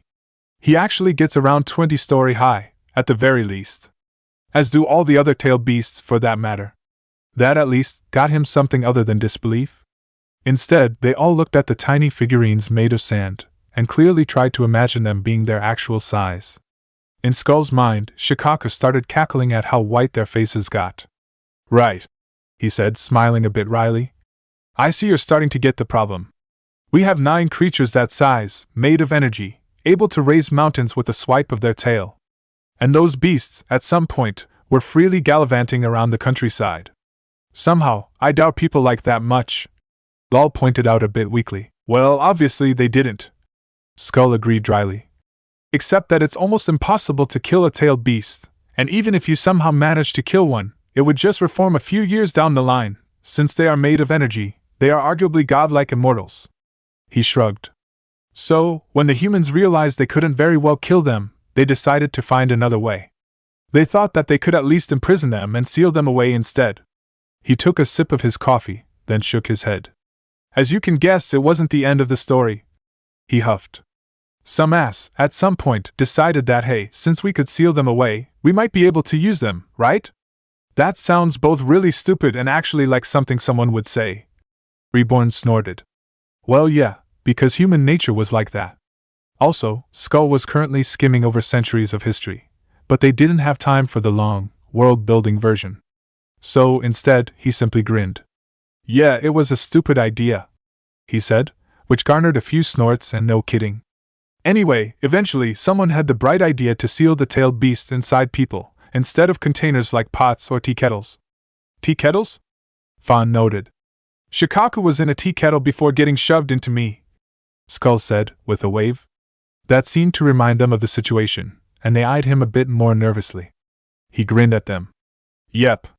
As you can already guess, although the first few attempts ended really badly, someone eventually managed to find a more or less viable way to stick a tailed beast into a host. Those people, like me, are called sacrifices, because we're the only thing standing between population and destruction via angry and resentful godlike creatures. He hummed, taking another sip of coffee, and went on. To be perfectly blunt, sacrifices are pretty much the equivalent of a nuke, and that's how we've always been treated. Really powerful weapons that could lose control and explode in the face of others at any point. He rolled his eyes, even if it was pretty accurate. The whole attitude was the reason such explosions happened in the first place. But that's not the point. The point is that generally, people get a seal master, and often a very young child, or an older host with enough vitality that they'll adapt and survive the shock. And then, they shove the demon inside, seal it away, and depending on their abilities, make the seal more or less foolproof. Is that what happened to you then? Verde asked, looking very interested. Nah. Skull snorted. I come from a place where there was no seal master. The leader still decided to go through with it, and stuck the demon into a pregnant woman, making someone with really shitty seal skills making the seal. He gave them a wry look. Needless to say, there were a lot of complications, and the seal was so shoddy that I was pretty much a ticking time bomb. Was? Reborn arched a brow. Okay, yeah, still am, somewhat. Skull admitted freely. Still. Normally, a seal cuts the sacrifice from the demon, so that nothing bleeds through. You can still use it, use the whole energy boost and any pro that comes with, but it avoids problems like possession, or demons getting loose. I take it your seal didn't work like that? Viper asked. Nah, my seal worked barely as a container, one that had so many cracks it's a wonder it actually held. Skull said. It kept Shukaku inside of me, but I've shared a mind with him as long as I can remember, and as mentioned I can't sleep or fall unconscious without him breaking free. And that's without mentioning all the years I spent getting the sand under control, because it kept attacking anything that startled me, let alone scared me. So you have a demon in your head, and in your guts, is what you're saying? Colonello said flatly. How are you still sane? Skull shrugged. I had a period where I was psychotic. Pretty much killed everyone I felt like. Then a friend, the sacrifice for the Nine Tails, actually, beat some sense into me. He paused for effect, and spread his arms. And now I'm better! He gave them his best Naruto-inspired bullshit smile. The way they paled was wonderful, and Shukaku was cackling enough for two. Keeping a straight face was getting difficult. Anyway, he waved a hand, dismissing the matter. That was actually before. At some point, some guys that wanted to extract and keep the tailed beasts for themselves managed to get a hold on me, and tried to extract Shukaku. Neither he nor I were really fond of the idea, especially since it would have killed me. So Shukaku, in a panicked, flailing moment, Hey! I did not panic. It was totally intended, Shukaku protested. Right. Skull scoffed, rolling his eyes. Excuse me, Shukaku, in his infinite wisdom and not totally panicking like a headless chicken, decided to hightail it out of there and somewhere really far away. Given that we were in the middle of a ritual, and that he didn't know what the fuck he was doing, He grabbed my soul, grabbed his own, and shoved it in a new body in a completely different dimension. Just to be sure we'd be far enough, you know. Skull grinned, and gestured to himself. New body, new me, he announced grandly, and was rewarded by a truly poleaxed look on most of their faces. Then he huffed, and grimaced. The only trouble with that is that in this world there are no sealing masters at all, and that obviously the seal didn't transfer with us. Wait, are you saying you don't have a seal? Reborn hissed. Nope, Skull said. I'm holding Shukaku pretty much on willpower and his goodwill alone. He paused, and amended. Well, that, and caffeine. They looked at him like the world was ending. Skull felt he could be excused for laughing in their faces. After that, well, things pretty much went back to normal. All the Archibalinos went on their merry way, doing whatever they had been doing before, and simply going back to living a normal, if not cursed life. Maybe one difference was that they regularly met up in their old house, just to get news and to check up on each other's development. No surprise there, it had been Verde's idea, and the others had all agreed to keeping in touch. It felt just like old times, really. Except that now his fellow Archibalinos were walking on eggshells around him. "Pshhh," Shukaku said dismissively, "cowards." Skull hummed, taking a sip of his coffee. The others were asleep, and he was the only one awake right now, as it was often the case. I give them a week before they realize I haven't changed. Or, Shukaku tried slyly, you could kill them and save yourself the trouble. Skull snorted, and rolled his eyes, but didn't reply. Typical Shukaku. Something never changed. Wait, Colonello said suddenly, stopping in the middle of the corridor, gathering several curious looks from the other Archibalinos. You control sand, Cora? Yes? Skull said, a bit bemused. Colonello turned to him slowly, murder in his eyes. That castle in the desert, he said very slowly. It was made of sand. Skull's face went completely blank. Shukaku started cackling in his mind. I have no idea what castle you're talking about. He lied, backing away surreptitiously. I knew that fucking castle wasn't the same, Cora! Colonello screamed. You fucking bastard! He lunged at Skull, foregoing weapons to try to throttle him with his bare hands. Skull shrieked and dove out of the way, accidentally letting Colonello slip on some sand that was just coincidentally there. And so things went back to normal. True to form, the Archibalinos soon seemed to realize that apart from being obvious about his control of sand, Skull hadn't changed an iota. So they relaxed and went back to old habits, except they were a bit less annoying. They also had a tendency to observe him a bit more, clearly trying to catch when he was bullshitting them. Sometimes, wonder of wonders, they even managed to see when he was clearly faking. It was fun. The best part, though, was how they would always make sure he had enough coffee. Maybe Skull should tell them that he would hold on even without caffeine. Come on, give him a little credit there. Nah. Who was he to refuse free coffee? Then there was the incident with the Mindwalker mist. It started with a normal day, Skull simply tinkering with his motorcycle with no less than 3 cups of coffee besides him, when there was shouting coming from the kitchen. Skull, curious, stood up and wandered to see what was happening. He opened the door just in time to see Viper channel a truly impressive amount of killing intent, directed towards some unknown misuser. The guy saw him, and made a victorious exclamation. I'll prove to you that I can override weak minds, he exclaimed. Skull's thoughts went from a curious is the guy a fan of Viper to an offended weak mind excuse you to a more concerned trouble in a second flat. The time it took him to realize that all the Archibalinos had turned to see who exactly the guy was looking at, and had all horrified expressions on their faces, actually. Then, in a burst of mist flames, something tried to crash in his mind. I will eat you, pathetic worm! Shukaku roared in his mind. In front of him, the misuser crumpled down like a ragdoll. Skull's brain, clearly not working too well that day, went a bit like a Yamanaka isn't it, and then oh shit in realization. For a long moment, he just stared at the guy in stunned silence. Then he offered a wide-eyed look at the others, who were all still staring at him, probably waiting for something. So, he said awkwardly. In my defense, I didn't know he was going to do that. Skull? Fawn asked, a bit weakly. Yes? Skull said uncertainly. There was a huge sigh of relief coming from everyone all at once. Skull blinked, then realized they had all thought the guy had possessed him. Which, yeah, it would have ended badly. Then they seemed to understand what he had said, and all of them turned to the crumpled body. "Oh shit," Colonello said, and then a bit morbidly, "What's wrong with him? Is he dead, Cora?" "Shit." All of them converged towards the body, and Reborn shook his head, apparently not dead, but clearly unconscious. Viper turned to him, suspicious. "What did you do?" they asked. I didn't do anything, but Skull diverted his gaze. "Shukaku might have." Viper seemed to take a moment to wrap their head around the murderous demon in his head reminder.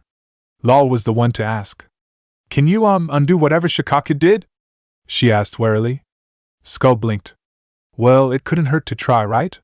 He tried to call for Shukaku, but for once the demon was suspiciously silent.